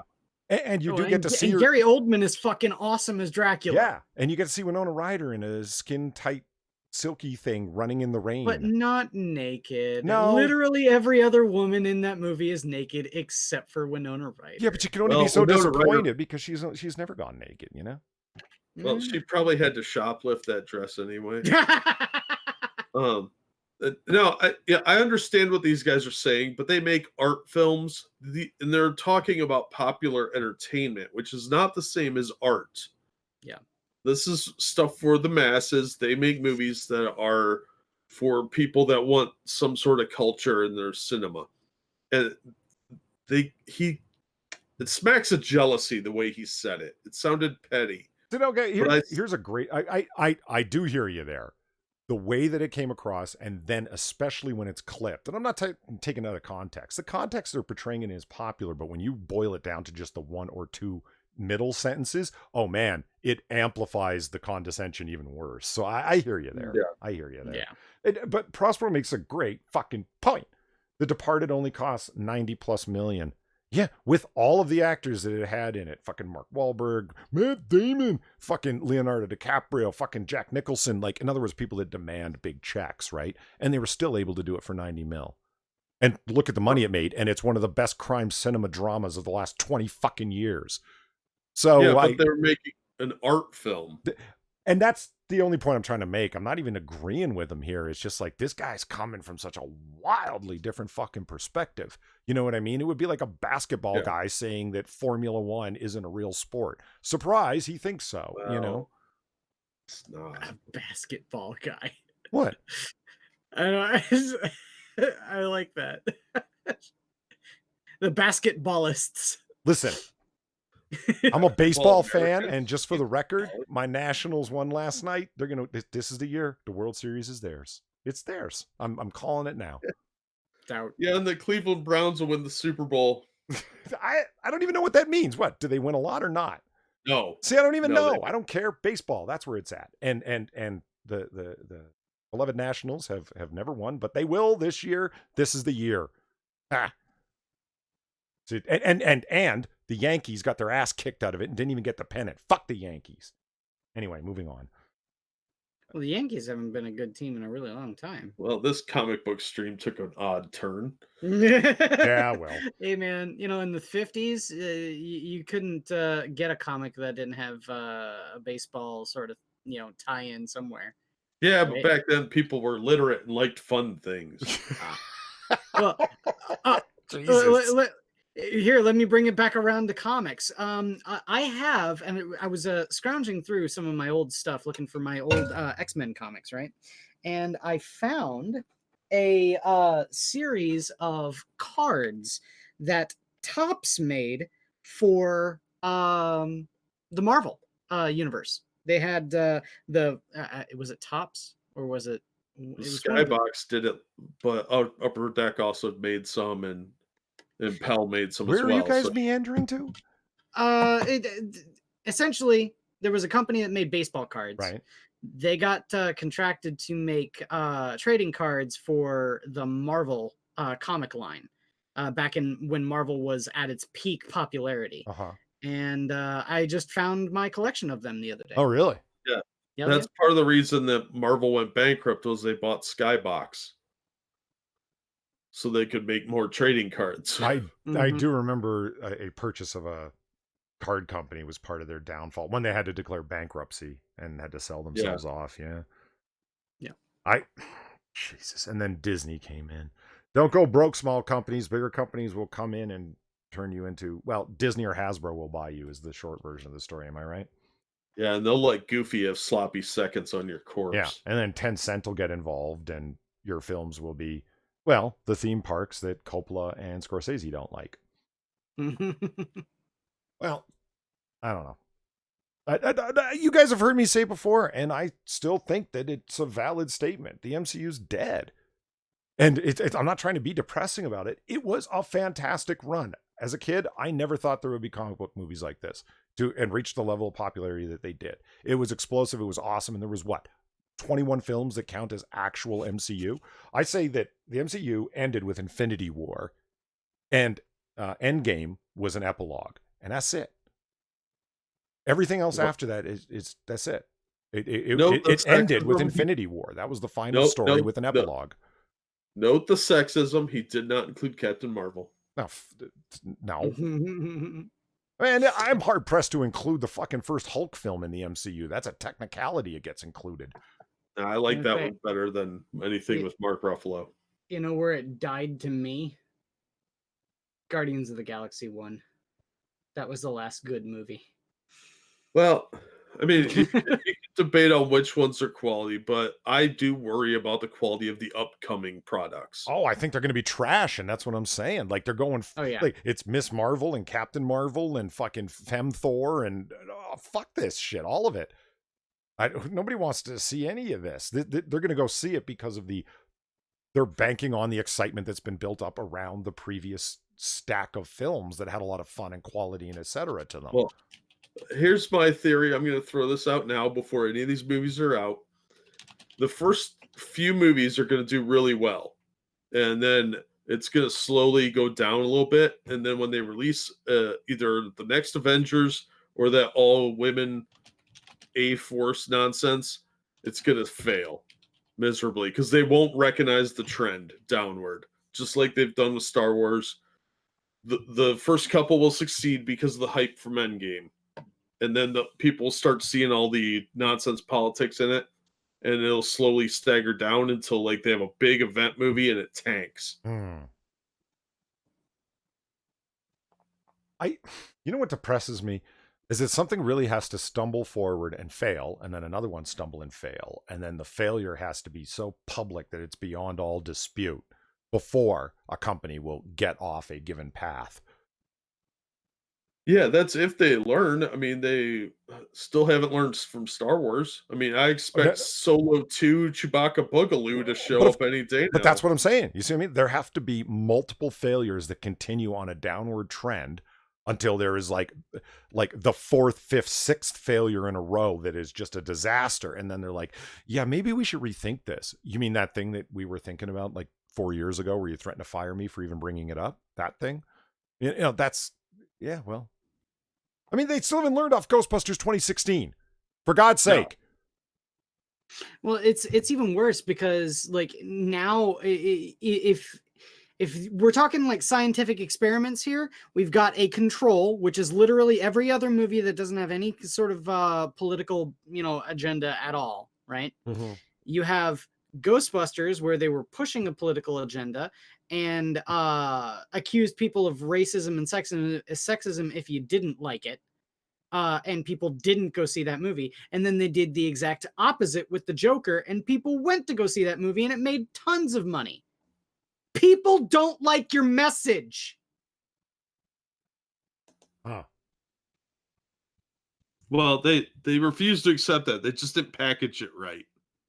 Sort of like communism. Well, it just hasn't been done right. Well, it's interesting how it is kind of like the claims in and around communism, because I mean, seriously, every film that does badly, it's because alt-writers and Russian bots have bombed the review sites. Do you know what I mean? Mm-hmm. Like that's such a clown world claim, but they say it unironically. They're trying to convince themselves and their higher ups not to fire them. I went to down the rabbit hole a little bit ago. I can't remember exactly when, but I went on to Rotten Tomatoes with curiosity on my mind, and went into the Joker one. The Joker's audience score has plummeted quite readily since I first made the snarky aside at Vox Media on Twitter about how the plebeians seem to disagree with the critics tanking the movie. But the audience score then was 92. Now I think it's in the 80s, mid to low 80s. And it's because if you go into the audience score, the audience comments about the movie, you'll see a whole bunch of people giving it 5-star, 4-star, 3-star, and then a whole swath of 1 stars. And their only criticism is political. Huh. Really quick, over on the Streamlabs, Johnny Hellcat for 10. Thank you very much. I was invited to a Star Wars event for The Force Awakens. Everyone cheered at the end. It was then I knew I was never going to another one again. Really? Like, it's like, were you sitting there in the theater just, that was shit, and everyone stands up and applauds, and it's like, I'm a strange man in a strange land. I'm all alone. Everyone thought that was good. No. I remember. There was time now. Sorry about the delay on seeing that super chat there, Jeff. It was God, I need another screen in addition to another computer. Before we get into more depressing stories, I grabbed a copy of a comic today. Jack, have you read? You reviewed the new G.I. Joe, right? G.I. Joe #1. Sadly, yeah. Over on Jack's channel, Bad Comic Reviews. If you guys don't sub and don't watch it, you should. So I watched it, and I grabbed what was this? #3, #2, whatever the fuck it is that came out. Okay. And look at it. It's so great. It's. I mean, chat. Somebody got paid. Their page rate was probably, I'm going to wager between, $100 to $200 page rate? Probably. Somewhere in there. And what kills me is that, like, this is clearly digital art. And there's no inking page rate because there's no inker. So, and the lack of inking is painfully obvious because the whole thing looks like a diorama. It looks like paper dolls that somebody has cut out of a piece of paper and then placed them and taken photographs of them. Everything looks so exceptionally two-dimensional. There's no depth to anything. It's a 6-panel comic that's lacking edges to the panels. Okay, whatever. Look at the background. It's the same background cut and pasted over and over again, except that they've used different brush tools to give it a pink washed over look. But it's the same cut and paste background in every one of the fucking panels. Well, 5 of the 6. I would say, yeah, that you can do that really easily in digital art. Another thing too is the massively thick outline. Yeah. Also, like I pointed out in my video, that guy in the bottom right is not Flint. That's a Pakistani guy named Frontier. Wait, that's the guy you were saying wasn't Flint? Yep, that's not Flint. That's so That's Flint. his name, not Flint. It's so Flint. Come on. No, that's Frontier. He's a totally different guy and he's Pakistani. What kills me is that if you keep Fars in chat, she says it looks like a webcomic. That's exactly what it looks like. This is fucking Tumblr art, primo example. Like, and this art goes on, and I get it. It's this artist's style, his aesthetic choice. And, like, they go back to the same fight scene again, and they do it over again, like 4 pages later. Yeah, I had a guy in my comments on BitChute tell me that he really liked the art, and he totally disagreed with me. And I was like, "That's cool. I don't care." I just thought it was garbage. And he's like, "No, it looks like Steve Rude." And I was like, "That doesn't look anything like Steve Rude's art." You know, this the art in it is not as bad as some others. Well, yeah, when you compare it to like Sierra Morte, which was like some of the worst art we've ever looked at. Yeah. But it's pretty bad, man. It's just it has a certain look of laziness to it. Like, I'm looking at the Silver slight... Surfer that's over in the bottom right-hand corner right now. Like, you look at that art. Like, it's just, he's rendered to look a certain way. And or Thomas Wayne, like, there's deep shadows. And of course, I'm biased because I'm a big fan of heavy-duty inking because I think it adds depth and I just like the look of it. But I mean, it's just, it seems not as, I don't think it took you this long to do this, man. I think that's a big part of it. It's yeah, no, you're absolutely right. It didn't take them very long. It's it's all copy pasted backgrounds. It smacks of digital art.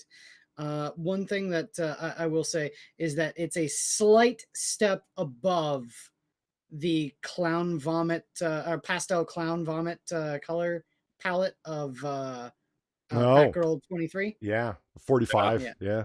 They're 45. Yeah. Absolutely. The color palette is weird. And just, I got to point this one thing out. We're talking about the background cut and paste. Take a look at, who's this supposed to be? The woman? Well, that's Scarlet. Oh, Yeah, that's to be Scarlet. So that's lesbian woke haircut Scarlet.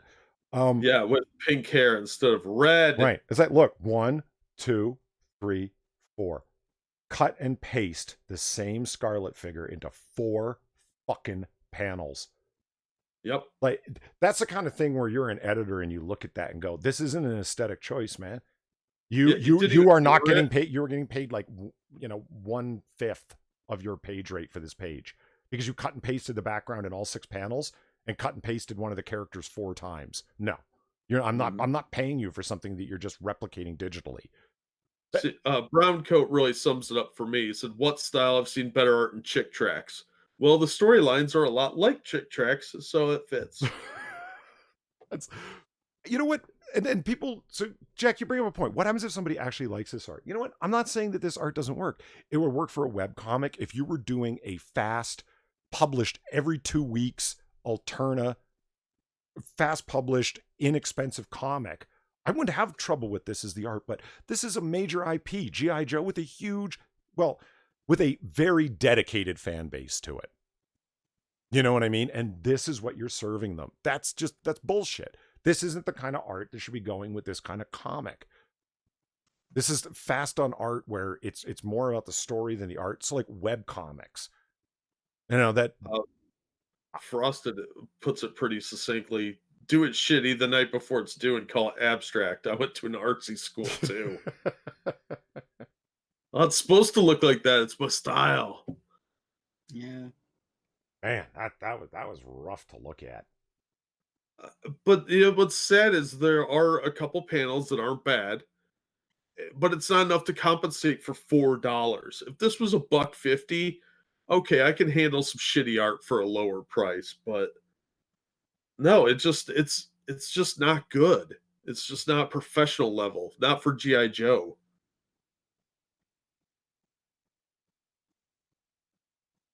So I also grabbed a new comic that came up. Don't judge.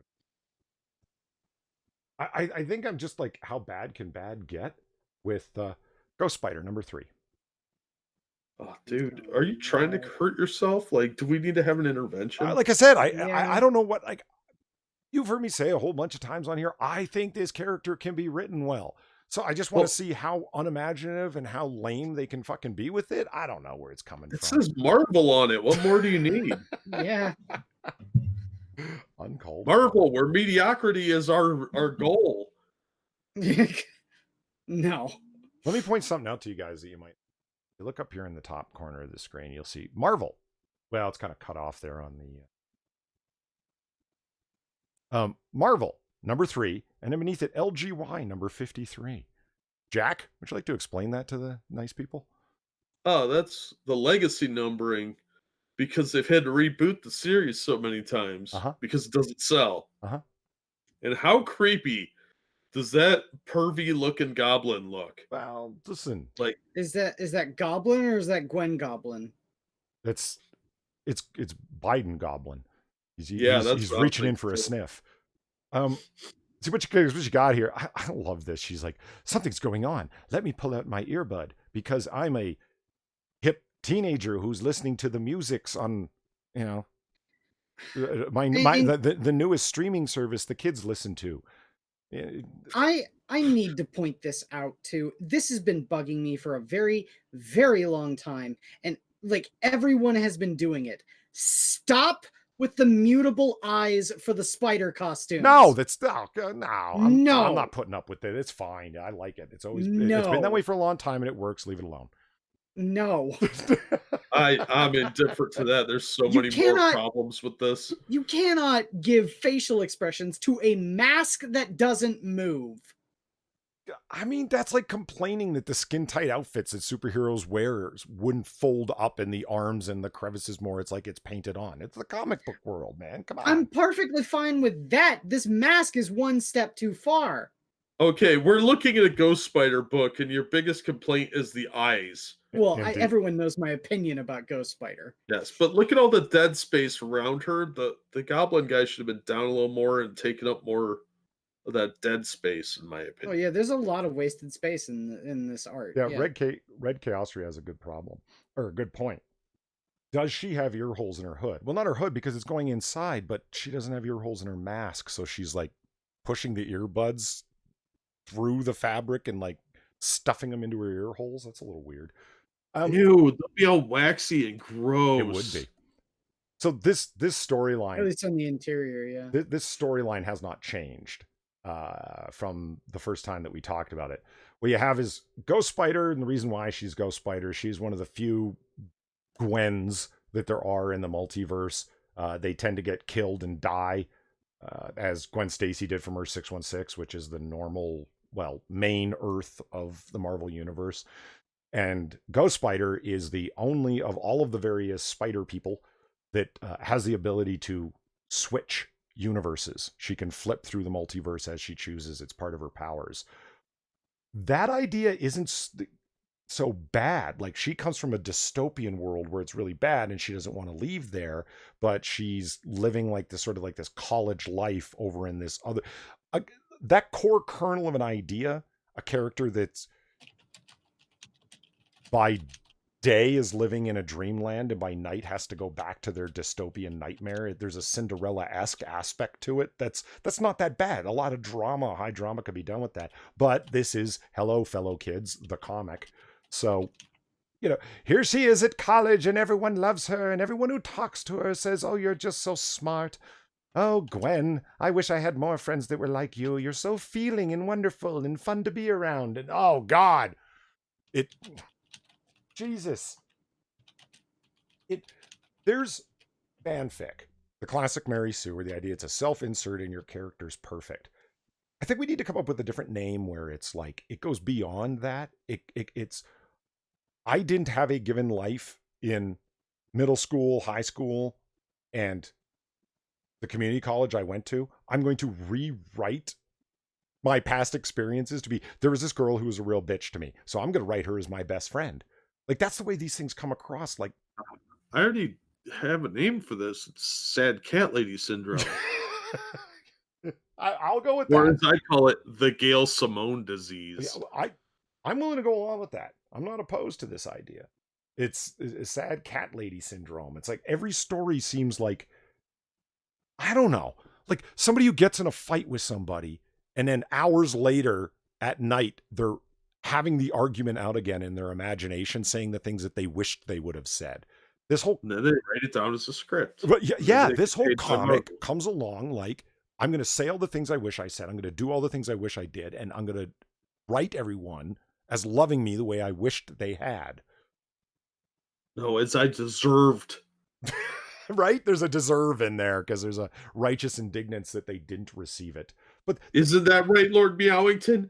Meow. Like- yes, I knew it. like there could be a dark aspect to this, like not dark, but like an underlying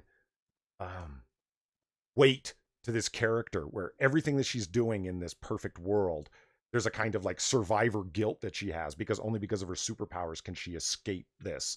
It would be like a secret identity on a different level between two universes. Like I'm trying to be creative with it. I think this character could be done well. I'm not even saying run with the idea that I'm suggesting, but run with something other than, hello, fellow 12-year-old girls. This is a comic for you. This is what you like, right? I swear Gwen's going to get a pony in one issue. It's Spider Pony.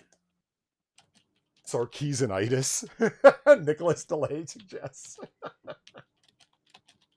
But Sarkeesianitis wouldn't result in rewriting stories as being perfect the way you wish they had been. It would be in a fantasy world where you're the moral queen and everybody does what you say because you denounce through royal edicts all day long.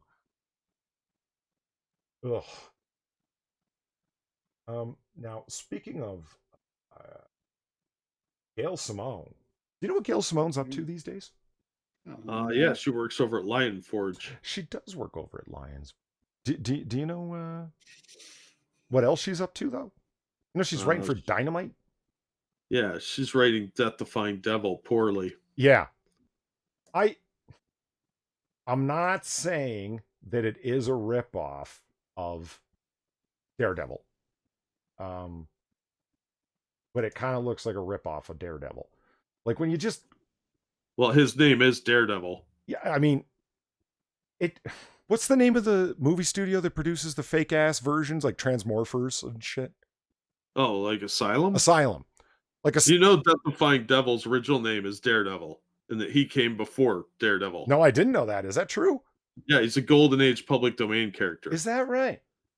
Yeah, he appeared mostly in Silver Streak comics, and then got his own title for like 50 issues. No shit. See, I found it was like somebody said Gail Simone's writing this Death Defying Devil. I had never heard of this character, right? So I go get this comic and I look at the cover, Death Defying Devil. I'm like, this seems like a bad ripoff of Daredevil. So you're saying no, it's the other way around. Okay, fair enough. So I'm flipping through this, and this cover was a bad way for me to come across it because the cover looks better than the interior art. Well, yeah, and so is the secondary cover. I mean, his outfit is like this mixture of blue, red, or black, red, all the way down. The cover just makes it look like he's got an all red suit. So I'm like, this is just full on Daredevil without the fucking horns. But when you get except for the spiky belt that he's going to impale himself on, if he tries to do any sort of like acrobatics or tumbling. Yeah, you're such a literalist. They had a kind of a carnival theme in a lot of comics back in the day because you only had 4 colors to work with. Yeah, fair enough. That makes a lot of sense, actually. This story is depressing as fuck. I read through it. Bard here wakes up and he's an old man with a big paunch belly, and he's being beaten up and abused by all the orderlies and attendants in this home that he's locked into. This one of the orderlies, God damn it, shut up, Felix! You hear me? Shut your mouth! Like, it's just like they beat the shit out of him at one point and so on. And it's like, God damn, Gail, what's going on in your life? Are you feeling old and fat? This is like, you miserable old shit! You take up my time. You put your filthy, wrinkled old pervert's hands on me.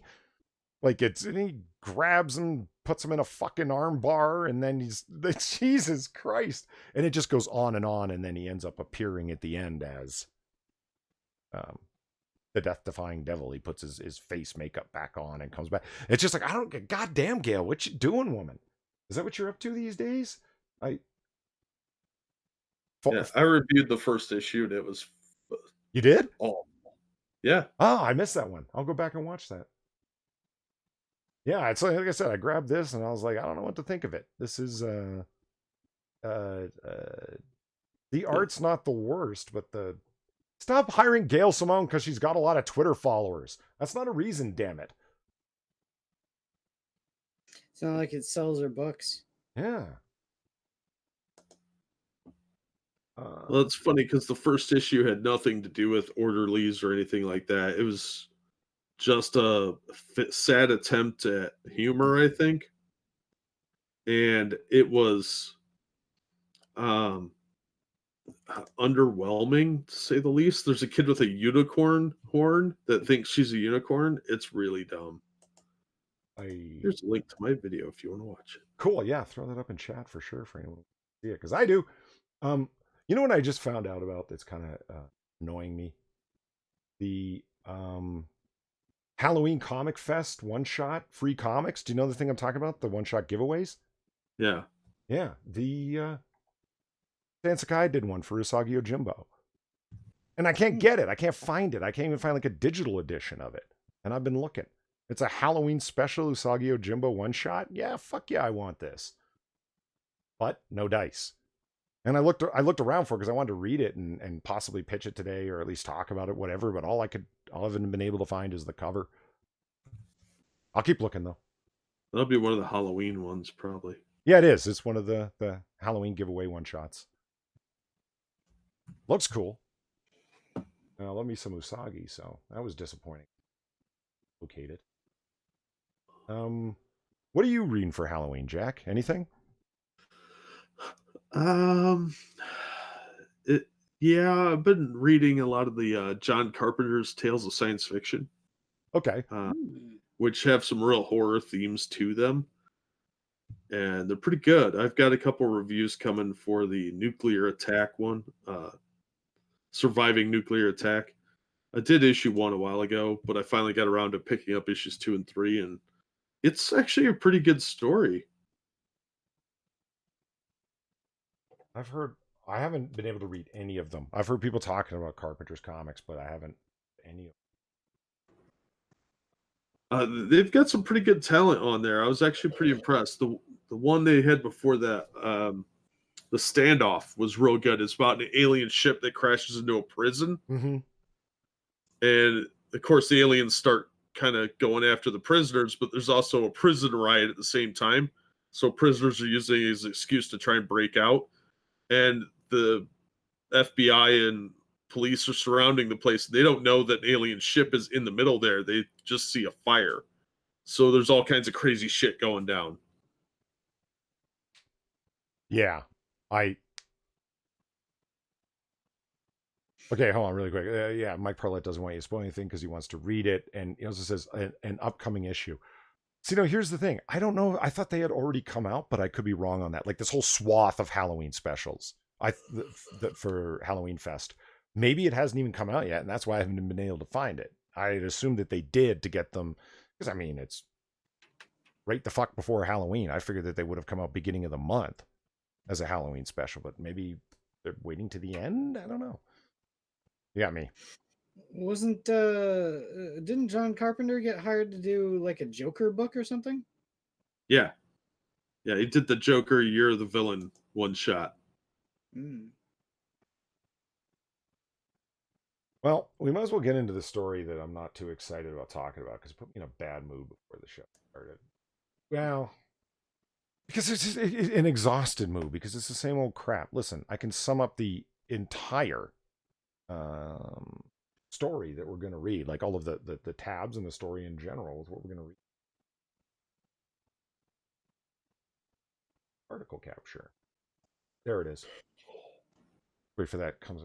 This chat is the Rotten Tomatoes review of the first episode of Watchmen, and the difference between the critics' review and the audience score. I mean, what you would take away from that is exactly what you should take away from that. The critics adore it. They think it's great. They think it's woke as fuck. They love it. All the shill sites. This is the brave and bold expansion of Alan Moore's universe, blah, blah, blah. The audience is either like, this is crap, this is woke scold garbage, or this is paying homage to Alan Moore's Watchmen universe through stray references, and besides that, just telling a completely distinct story and fucking it up. So the audience isn't really enthused by it, generally speaking. It's woke as fuck, though, so critics adore it to the tune of 98%. I mean, really? When you see this distinction with the critics saying something is fantastic and the audience is like, meh, you basically know that it's woke and it only appeals to the critic crowd, who's, like Jack always points out, they can't not like it and continue on functionally to be a critic in that community. Yeah. You can't say you disliked something that was woke, because that will kind of be an end to your access. Your friends are going to be looking at you funny now. You know what I mean? Yeah. Like he's down with them alt-writers. He didn't like Watchmen, or didn't like whatever the fuck woke movie won the Academy Award last year. By the way, that Yosagi Ojimbo free issue is supposed to come out on the 26th. Really? Yeah, that's what Wow. the website's showing. That's man, they're really waiting to the last minute. Like, you should have like a couple weeks to enjoy it before Halloween, don't you think? Well, this is for the Halloween Comic Fest, which is on the weekend before Halloween. Ah, touche. There, that makes sense. All right. So according to HalloweenComicFest.com, Fair enough. which is the official website. Fair enough. 26. Well, that would explain why only the covers are everywhere and not the actual. Like, I realize it's a short one shot, but it'd be fun. A haunted Halloween story, and Stan Sakai does great with the ghost and goblin lore of Japanese tradition really well. Yeah. You know what I mean? So, like, yeah, fuck yeah, I'm looking forward to it. Fishman won last year. Wasn't it The Shape of Water? Wasn't it like 2-3 years ago? I don't know. Anyway, the Watchmen. Yeah, it's woke as fuck. To give you an idea of the way that people are reacting to this and the kind of review stuff, back here over on this Mary Sue article that we were looking at, the Scarlett Johansson one, they've got their, quote, most popular sidebar over here on the side, right? The number one story is Marvel exploring options to replace Jeremy Renner in Hawkeye following allegations. Yeah, right. Yeah, right, they are, Mary Sue. But the number fourth most popular story is Watchmen getting review bombed for being too woke. Do y'all even know Watchmen? Yes, I do. Who wrote this? Oh, yeah, I guess we could just... Like, is it Princess Weeks? Yeah, I'm hoping it's Weeks. Good call. Yeah, it's probably Weeks. It is Princess Weeks. Oh my god, how horrible is it that we can like fucking tell their writing style by their goddamn fucking titles? Yeah, do y'all even know Watchmen? I mean, I don't want to belabor this. Like, we've been running for a while. It's time to move on to pitches in a short while. But like, because other people have reviewed this and they've all said the same thing. Like, look, I've seen it. Jack saw 5 minutes of a quiz, hasn't watched it yet. If you haven't read Watchmen or haven't seen the Watchmen movie that's based upon the original graphic novel by Alan Moore, it's traditionally called a deconstruction of superheroes. I think that statement is way overused and ultimately meaningless, because what is that even referring to? It doesn't matter. Most of the people are not superpowered. in that world. In fact, there's only one who is. They're all people who wear masks and blah, blah, blah, blah, blah. And it's about how superheroes interact with the real world. It's a little bit, kind of pretty fucking dystopian. And the major threat overlying it is atomic war between the United States and Soviet Russia. So it's very real world based in that sense, right? Yeah. And how the superheroes got involved and this team of superheroes, masks as they call them, they were involved in the Vietnam War and they were back in the World War II era. They were all part of it. He just kind of includes them in real world events. Alan Moore does, and then kind of tells the story as such. I mean, that's the basics of it, I guess. This Watchmen series on HBO is 4 years later after the events of Watchmen, that if that universe continued on, what would happen? And I guess it could be summed up, I think, really well by this one article. And we talked about this particular statement that the writer, Damon Lindelof, says in, this is an article in the LA Times where he thinks it's so radical, it's so edgy, not everyone's going to like it. He actually thinks that he's like out there on the edge with his making everything about race.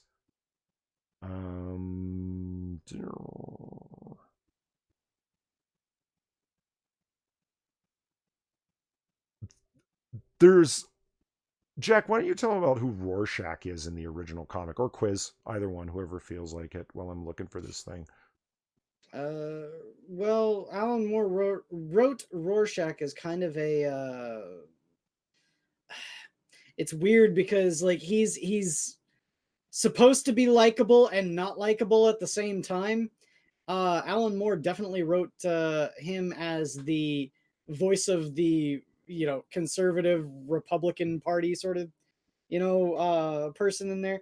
He's right, but he's a scumbag in being right. He's like a conspiracy theorist, but he's able to unravel the conspiracy that actually is afoot much quicker and easier than everyone else. He's based on the question. Originally, Moore wanted to use the Charlton characters that DC had just acquired, and they wouldn't let him. Because, he wanted to use the Justice League. They said no to that. Then he was like, what about the Charlton characters? And they're like, no. And he's like, all right, I'll just modify them a little. So Dr. Manhattan was originally Captain Atom, just modified, Yeah. You know what? I can't find the quote, and it ultimately, I guess, doesn't matter. I just wanted to read it verbatim, but I can get pretty goddamn close because it's pretty memorable. The article that we had covered before. It's Lindelof during a convention. And he's talking about what he wanted to do with the comic. And like I said, the backdrop was atomic warfare between the Soviet Union and the United States. And he said that was the big tension, underlying tension. What would be a tension of equal level of intensity as that today? It would be race relations and policing in America for sure.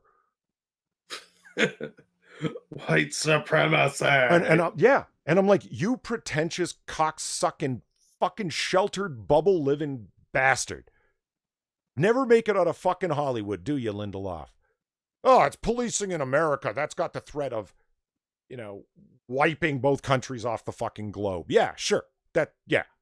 Oh, race relations in America that are largely fueled by moronic retards like you. And when I say moronic retards like you, like, let's check in on what Vox thinks of this fucking... Well, there's Vox's cover. HBO's Watchmen tells stories about America's racist past in America's racist present. Because racism. This is a golden fucking ticket for them. In every way that it could be. I'm talking about it getting review bombed. It's getting review bombed for just fucking reasons, morons. Like, because you made it woke as fuck. All of the basic premise of the background story that they kind of lay out and that you heard from Lindelof as well is that reparations were paid out to ex-slaves in the form of complete tax exemption for people that lived in certain areas of racial oppression in America. And because they were relieved of the tax burden of all taxes, they were able to flourish. So now black folks are everywhere and empowered and blah, blah, blah, blah, blah. And it's like, oh, there's no underlying narrative there other than hashtag reparations now. Am I right? If we only did this, see, the comics can show us the future. Like, Lindelof, what the fucking world are you fucking living in? When the fuck is dumping people a whole bunch of fucking money or removing an entire area of tax revenue from a system going to result in prosperity, retard? This is how I know you work in Hollywood and not in economics. What a fucking moron. And it's all based in virtue signaling, equating nuclear annihilation with hurt feelings on Twitter. Polly, there's nothing more important than hurt feelings on Twitter. See, like there were even footnotes of stuff like that. I think a lot of people not looking critically or with any sort of eye for the time or whatever in the original Watchmen that people could say would be a little bit more on the side of social justice, like the two lesbian superheroes that are killed in their apartment. Mm-hmm. That was kind of a footnote in well, that was just like a montage scene in the movie, but it was even in the comic it was kind of a footnote.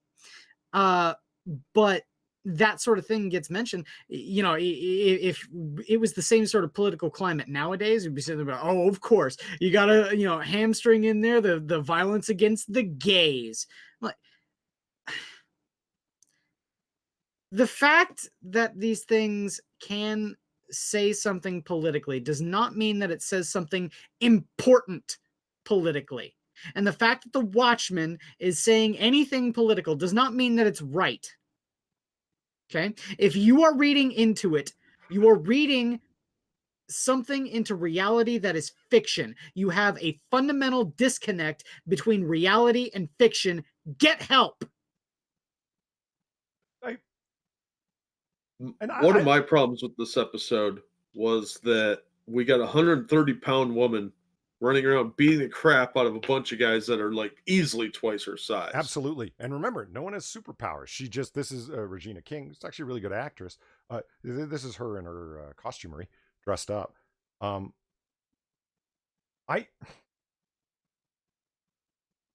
mean, it doesn't, they call her in to deal with Rorschach's followers that are using his name. And of course, they're a stand-in for the Ku Klux Klan. They're all a bunch of white supremacists and white supremacy. As I remember, Mustafa was saying to me on Discord, he's like, I'm watching it right now. And I was like, I've never heard the phrase white supremacy so often in one sitting. And it's like, I hadn't seen it at the time he was telling me about this, but I had a sense that that's the way it was going to be. But it went full far beyond how woke I thought it was going to be. That's why the title of today's episode, when Watchmen turned into Wokemen.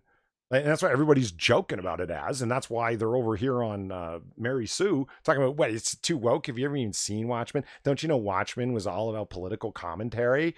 And it's like, your lens is so thick and so distorting of your view of the world, you can't help but see it fucking everywhere. Everything becomes an allegory for race, even when it's not about race. It's like you will impart it into it.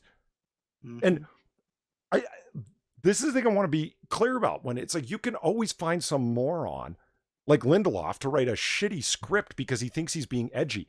This was not him caring about the conditions in Black America. Oh, I'm sure he claims that he does. This was an attempt for him to be edgy. He was looking for a big underlying tension that was, 1980s, right? When Watchmen comes out. Actual atomic warfare. Yeah, there was détente going on at the time, but it was still a very real concern. I'm going to go after this central anxiety of our times, meaning Alan Moore is going to use that. Lindelof wanting to echo that, and in his tiny little bubble world that he lives in, the best he could come up with is race, because the New York Times is doing 1619, white supremacy is the thing. We've got a strange orange racist man in the White House. This is my edge. Dude, this isn't edgy at all. It's predictable and boring, and that's why you got 45% on Rotten Tomatoes. And no, those aren't Russian bots doing it. Those aren't alt-right trolls doing it. Those are regular audience members, HBO subscribers that are doing it. Because probably really liked Alan Moore's book. Yeah, that are doing it. And multiple thousands of them, or multiple hundreds of them, where there's less than 100 reviewers who get 98 fucking percent. Let's talk about the reviewers for a second. It's Los Angeles Times, a would-be national newspaper, pretty goddamn big newspaper. So who do they get doing the reviewing that comes with the headline? Watchmen's provocative portrait of race in America has its own creator worried. This is Greg Braxton, staff writer. Okay. As I've often said, as Karras once said so eloquently, if you don't know the author, you don't know what you read. If you don't know the speaker, you don't know what they said. So what does Greg Braxton write for the Los Angeles Times? Well, let's just take a quick scroll here. Huh? There's this Watchmen article. Here's an article about Tyler Perry. Here's another article about Tyler Perry. Big Brother's season was marred by allegations of racism, and it's not the first time. Oh, God. Why Billy Porter, Jared Jerome, and RuPaul's Emmy wins made for a historic night. Because diversity. Yeah, racism. Do you see what I'm saying? Racism. Like, as you scroll through it, this is what the guy has either directed himself towards doing or was hired directly to do. Bradley Whitford cornered the market on creepy white men. Now he's ready to lighten up. Like, you see what I mean? Power star Omiri Hedrick almost turned down the role that changed his life. You're just a regular staff writer, and all you write about is stirring the racial pot of anxiety. That's your life. That's what creates the 98% critic score. That's what creates the nonstop watch. It's a very, very small percentage of people that think like this and talk like this, and they're quickly hired by like-minded people in the media to continue to write and pump that crap out there. Well, it's not just that. It's that they're influencing what is put out to the culture at large, no matter how much you don't like it. Yeah, no, you're right. You're right. The audience scores could be 0, but as long as these pseudo race baiting critics can go out there, because I use the word critic very loosely, they go out there and pump this crap out that you have to like this. This is stuff's a masterpiece. That's all that's ever going to be seen by the Hollywood creative types. They look at the critics. They don't give a damn about the audience. There needs to be a crackdown of the people who actually sign the paychecks. And that if once these people show that they're not making any money because the things that they're putting out is not popular, people are not buying, people are not consuming, people are not watching, people are not reading. They need to stop hiring these people. Well, that won't happen until people stop going and looking at these pages, because it's people looking and reading the critics and trusting them that are going and watching the product then. You know, people have always said that there's a difference between artsy critics and the general movie-going public, right? Cinema Snob based his entire character off of a harsh review from Roger Ebert and Gene Siskel of Friday the 13th part 5? I don't remember. I can't remember. One of them. His review of it is legendary, and his entire character, which is hilarious, the Cinema Snob, is based upon being just that. Like, I don't believe that I blah, blah, blah, blah. So it's a long-standing thing. Clinker brick wine. Yeah.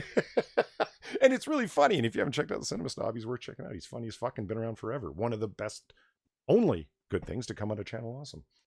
Yeah. So that's been around a long time. What I would argue is different now is it's not just snobby artistic people. It's a butt fucking ton of racists too now.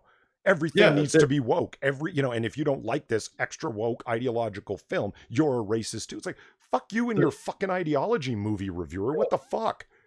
See, the same circles that these art snobs drift in are the same ones that social justice have infiltrated. They infiltrate every aspect of things that you enjoy. So they got into that, and they took over critic positions and made them more woke. And that's one aspect. And then there's another crowd that infiltrated the entertainment industry, and they give each other backpats. That's why you always see little quotes from reviewers and critics on the movie trailers. So that they're feeding off of each other. They need these critics to pump them up, and the critics need somebody to inflate and say, here's an example of what's good and acceptable. They're parasitical. Yeah. I mean, so Quiz, are you even going to watch it at all? Not in such a way that they're going to get any money from me.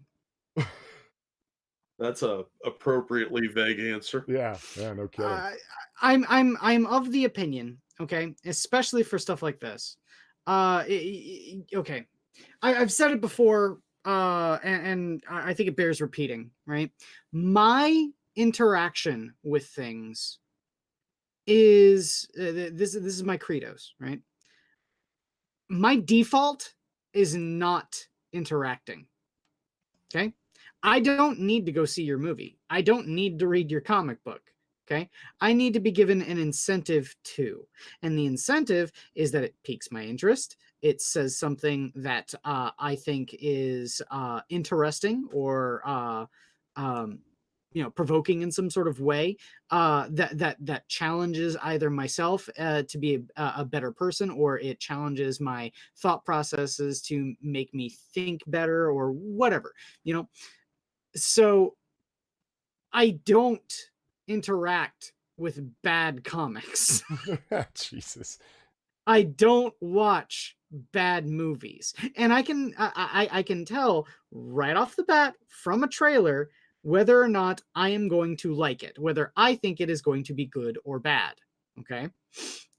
Now I've been surprised before, but I've got a pretty consistently high.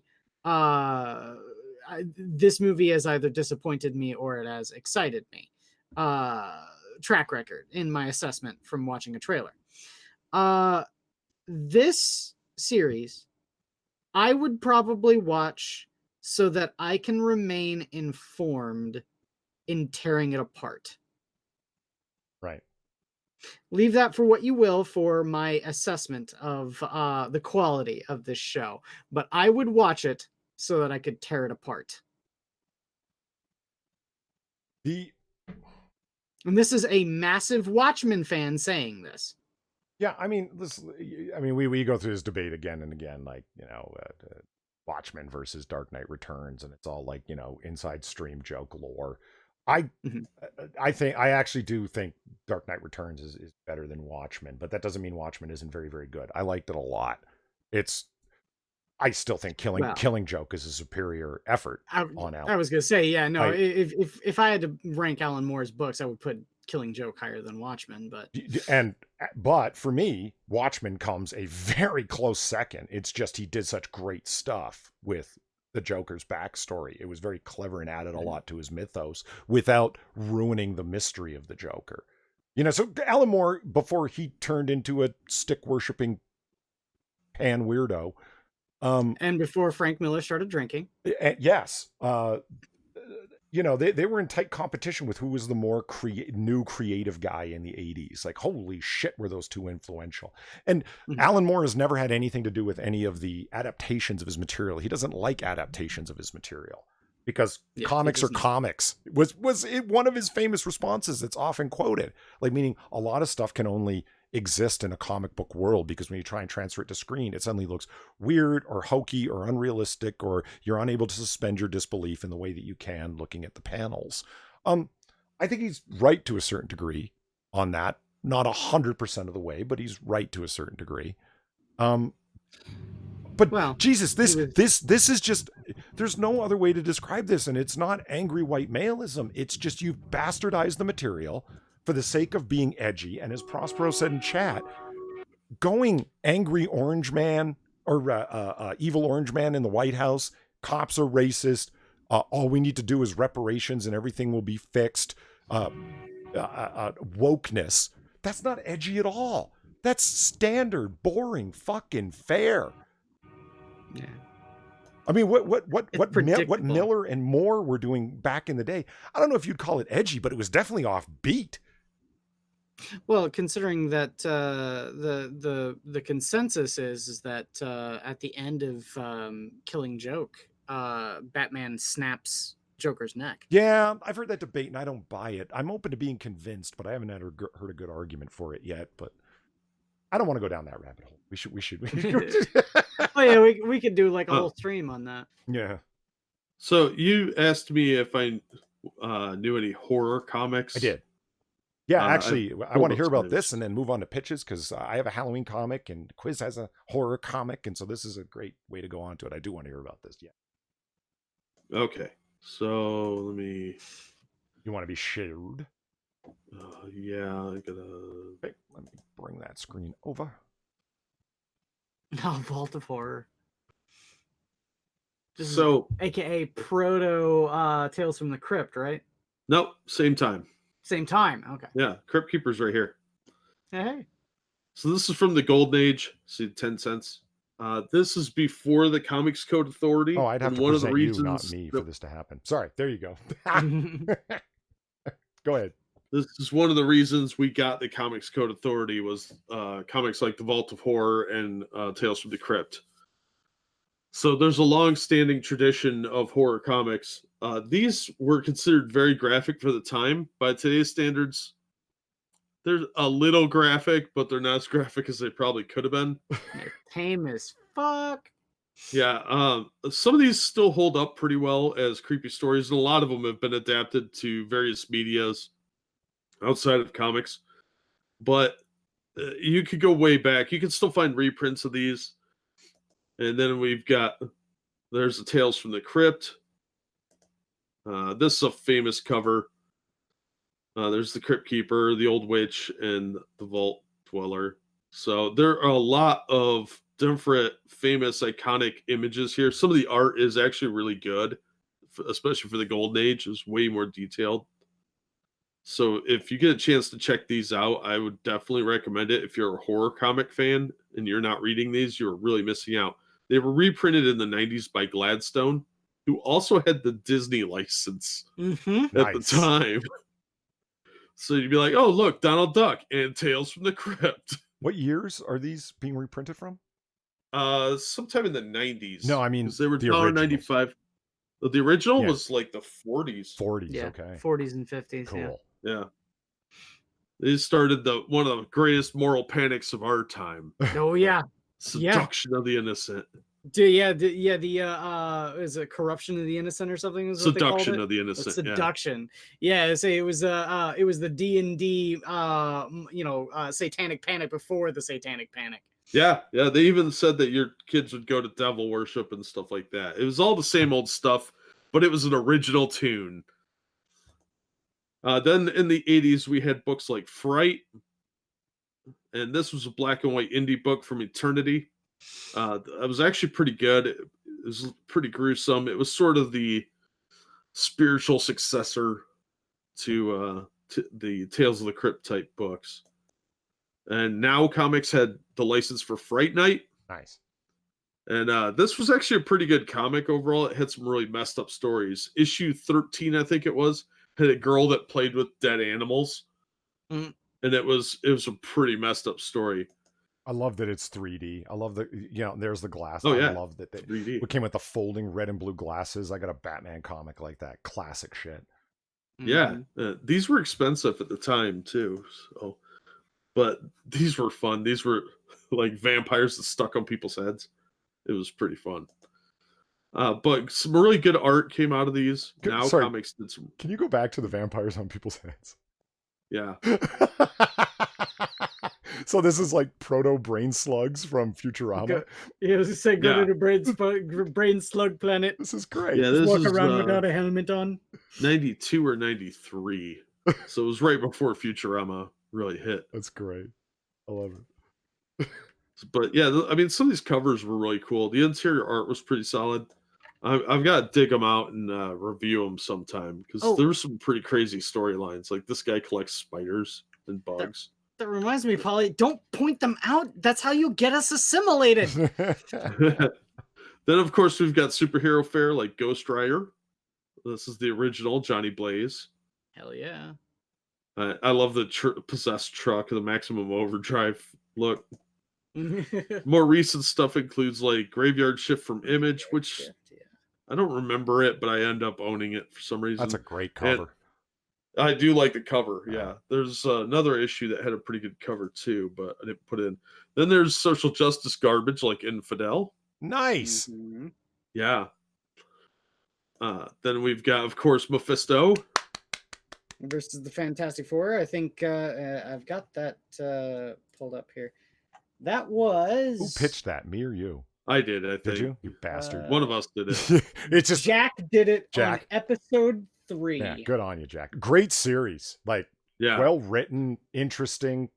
Mephisto's machinations and plots and why he needs Rogue to achieve his ultimate end. It's great. Yep. It's so great. It's Yeah, but it's a good superhero Halloween type story. Yep. Then there's more recent stuff like Night Moves from IDW that's about a cult.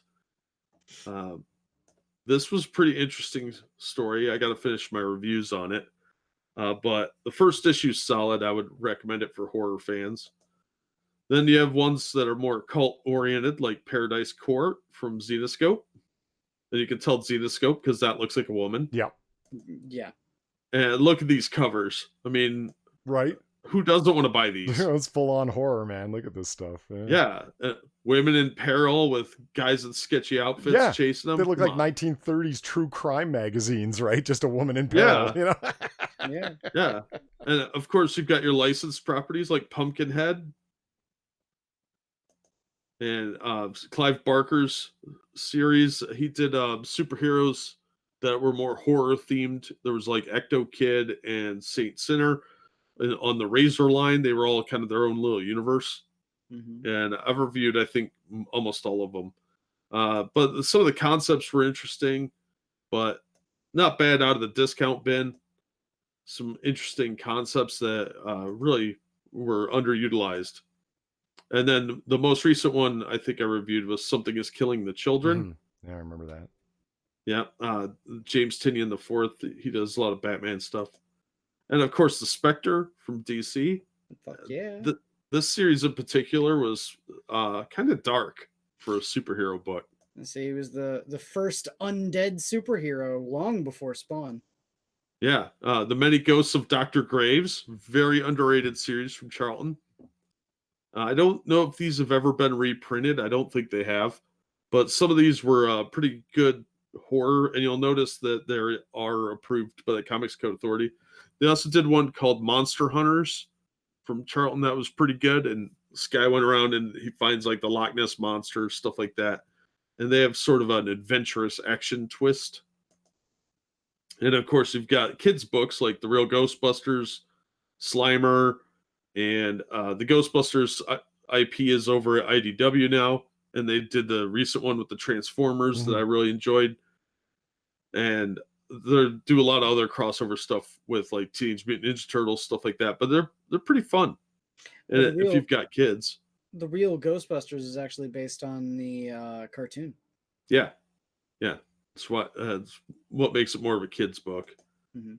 There's another Vault of Horror. These are all out of order. Vampirella, of course, Yeah. is obviously horror themed. Who doesn't love Vampirella?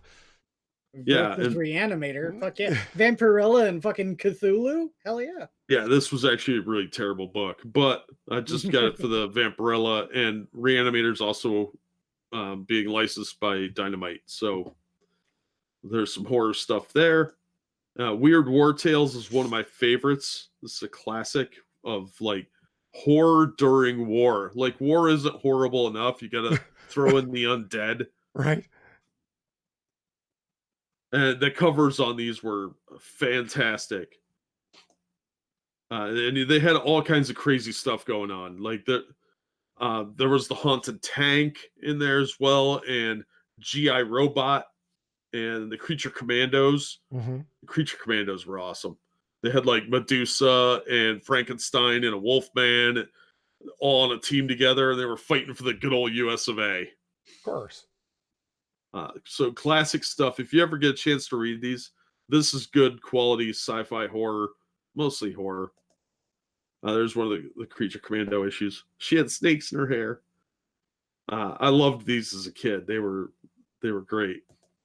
And of course, you've got more kid-friendly stuff like Wendy and Casper. And that drive a nail into Casper's. Oh, he's carving a sculpture. Okay, I thought he was gonna like drive a fucking nail into Casper's head. He's already a ghost. Yeah, so. he's dead. Yeah, but Casper's still floating around. I think American Mythology has the license for him, so you can still find a lot of these things fairly cheap, at least cover price for the newer stuff. So there's some good Halloween stuff out there if you want to get your kids something or you want to get something for yourself. There's a little bit for everyone out there. Cool. Oh, hell yeah. Sweet. That was a nice run. And I liked it. that was my presentation. Thank you for coming. As Matt Winter I hope I get an A. As Matt Winter pointed out, I'm getting raspy because my throat's fucking killing me. Dry as hell here. My throat is feeling it. So I'll tell you what, gentlemen. Why don't we do the fastest pitches that we're capable of doing and wrap this thing up? Sure. Okay. I will go first just to get it done and set a trend of a fast pitch. I'm pitching Batman The Long Halloween because fuck, of course I am. What? Really? Yeah. So I pitched that one. No. I checked the fucking spreadsheet. No one pitched it. I did. I pitched Long Halloween. But it's not on the spreadsheet. Hang on. Well, fuck it. Read it again. It's a great time of year. Absolutely read it again because it's absolutely amazing. Yeah. It's one of my favorites. I mean, okay, let's say that, fuck it. Let's say that you did pitch it. You should read it again because this is the time of year to read spooky stories, and this totally qualifies. The Loeb and Sale classic. Look at the art, guys. And there's one thing that we can agree on, Polly, is that Long Halloween is great and Jeff Loeb writes good stories. Fuck Jeff. Well, see, I mean, Jeff Loeb is that kind of, he's that guy that will agree, disagree on whatever. But just because Long Halloween was great doesn't mean everything he does is great. I hear that, and it's like, yeah, I know, because Long Halloween's fucking awesome. Ancient America is evidence of that. Yeah. Well. So basically, the story is somebody is going around, and it's told in 13 parts. The Long Halloween, 13 comics long. Somebody's going around murdering people. The question is, who are they murdering? It's this sort of mystery, and maybe it's this supervillain behind it. Maybe it's this supervillain, and it's kind of like, but it turns out to not over and again be them. It all has a Halloween-y sense of it, and they are all, each issue is, what do you want to call it? Seasonally themed? If that makes sense. Like, this is like there's a lot of stuff where like Batman goes and talks to Calendar Man thinking that he's got something to do with it because they're all tied with different holidays. So this is the one that came out after Halloween. This is the Thanksgiving one, and then following that, of course, is the Christmas one with an awesome Joker cover. Just the art inside all of these is fantastic. So it's a murder mystery that progresses. The art style is, what would you call it? Minimalist, but eye-catching. And there he is talking to Calendar Man up in Arkham Asylum. It's fantastic Batman mystery story. A lot of detective elements to it. It's not action-oriented. It's mystery and mood-oriented. Perfect for Halloween reading. Highly recommend it. It's a classic. It's available. You should definitely buy it in reprints because the original 13 issues are kind of pricey because it's not the most expensive things in the world, but buy it as a collected edition because it'll be inexpensive and you'll get all of them at once in a one shot. So Batman, Long Halloween, fucking awesome. Can't go wrong. I say that's the one I've got as a collected edition, and it's a quality book. It's good page quality, good cover, everything. Yeah. I mean, check out that original cover with the black cat and the jack-o'-lantern. I mean, there it is right there. So you can't get any more Halloween-y than that with an awesome fucking story. 13 awesome issues. So there it is. And so Jordan said the ending was good. Yes, absolutely. The ending brings everything together for that comic. Who is actually the murderer, and it's just a really well thought out, well told story, nicely paced. It's fucking awesome. Great read. So there it is. I was able to narrow it down. I pitched it on our 29th 29th episode. Well, I'm going to go look at the spreadsheet for that because it's not on there. I text searched for it and didn't find it. Okay. So that's my pitch. Well, it had to happen eventually where we repitched a comic, and there it was. That's fine. That's at least there could be worse comics to pitch than Long Halloween. Right? Yeah. At least you didn't pitch your own pitch. You pitched something else. Somebody else. I've come close to doing that. Yeah, we all have. It's very true. It's very true. Who'd like to go next? I can go. Okay. This is a comic that was well, the original story is written by Guillermo del Toro and Chuck Hogan. Script by David Lapham, art by Mike Huddleston, and colors by Dan Jackson, letters by Clem Robbins. This is The Strain. Now, if you don't know what this is, there was a TV show that came out. I can't remember what network they did it, but it was an adaptation of the book that Guillermo del Toro and Chuck Hogan wrote for this. It's really interesting. It's essentially that there is this. It starts off with this folk story about there's this guy with this deformation. Deformation. He's deformed, and the folklore believes that he is a vampire. Well, you fast forward later on to this CDC agent getting this call about how a plane had to emergency land on the tarmac in JFK Airport in New York. And when they get inside the plane, the entire population is sitting in their seat, dead. And as they, continue on down the story here, they find what looks like a coffin in the luggage compartment, and the story just inevitably progresses. Turns out it's vampires. Sure. And so then New York is then under siege by creatures of the night who run around murdering people. And there's this like subplot about this guy who runs a company who's promised eternal life so long as he's a quisling for the vampires. It's really interesting. I very, very much liked this comic and the book that it was written and the TV show. I've consumed all three, and I thought it was actually a fairly good comic. It's horrific when it needs to be horrific. It's very fast-paced story. It gets you invested in the characters, and they treat vampirism as if it's a bloodborne disease. There's a lot of iconography here with the biohazard symbol. Yeah, overall I thought it was actually a fairly refreshing take on vampires. So very nice. Jack, you got something for As us? usual, went a much different route. That's a good thing. I'm going with Mystery, issue 1. Issue 2 comes out the day before Halloween, which will be next Wednesday. This is written by Ben Mears, art by Sergio Areno, colors by CC De La Cruz. And it's a Zetascope book. Hell yeah. You could tell because, she's hot. yeah. So this is the story of a woman named Mary Medina who can she developed these powers, right? This is mostly an origin issue. Issue 2 is going to kick up the storyline a little more.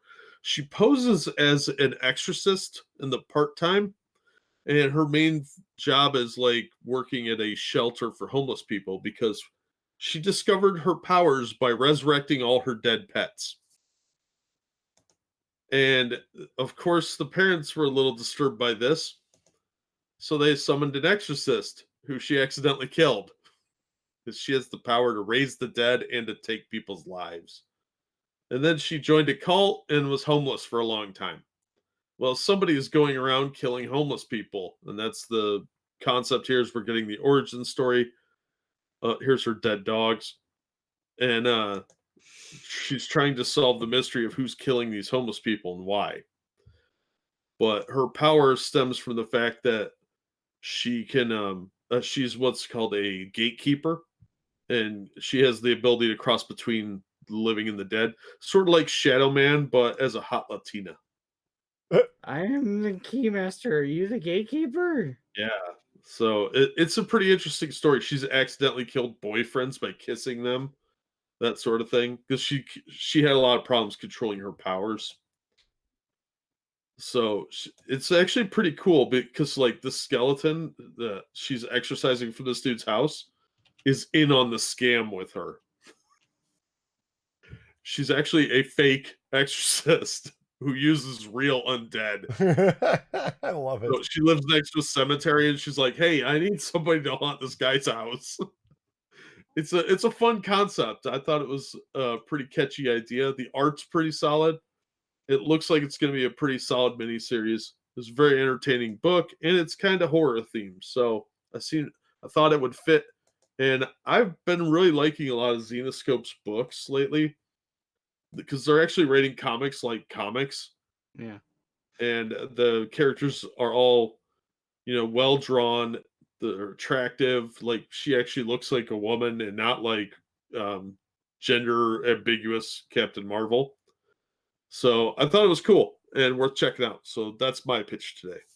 I like the one panel there for kissing Baron Samedi.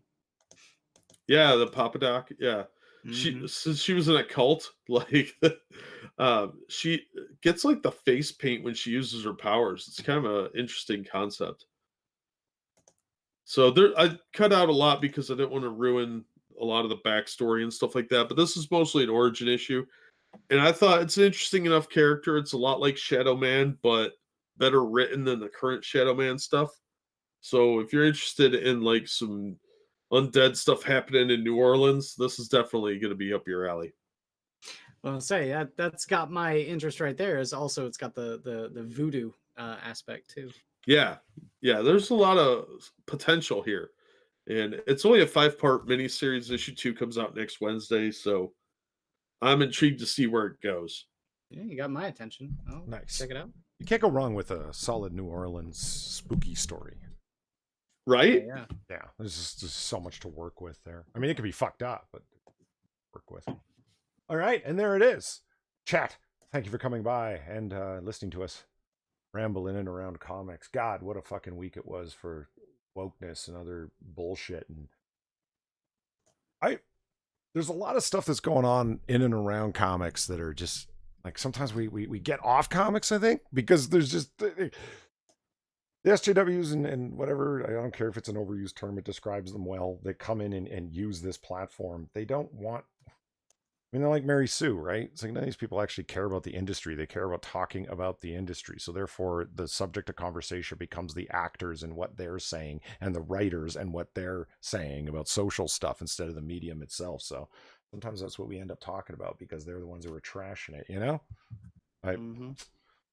Well, there it is. Read some Halloweeny stuff. Jack went through a awesome Tales of the Crypt and different back in the day, right up to the current day, and both Quiz and I pitched horror stuff, and we still got one more week of Halloween to go, and I'm currently doing my live read of the most classic American horror story of all time, the Legend of Sleepy Hollow, which should be up before too long. It's taken me a long time to get that read done. Goddamn 19 or 1820s language is tough to read, damn it. So yeah, there it all is. Thanks for coming, and especially thank you to everybody who donated. It is sincerely appreciated. And, I could babble on, but it is sincerely appreciated, all of your donations. Have a good night, everybody. Jack, Quiz, thanks for being here as always. Good night, everyone. Always. Night. Bye.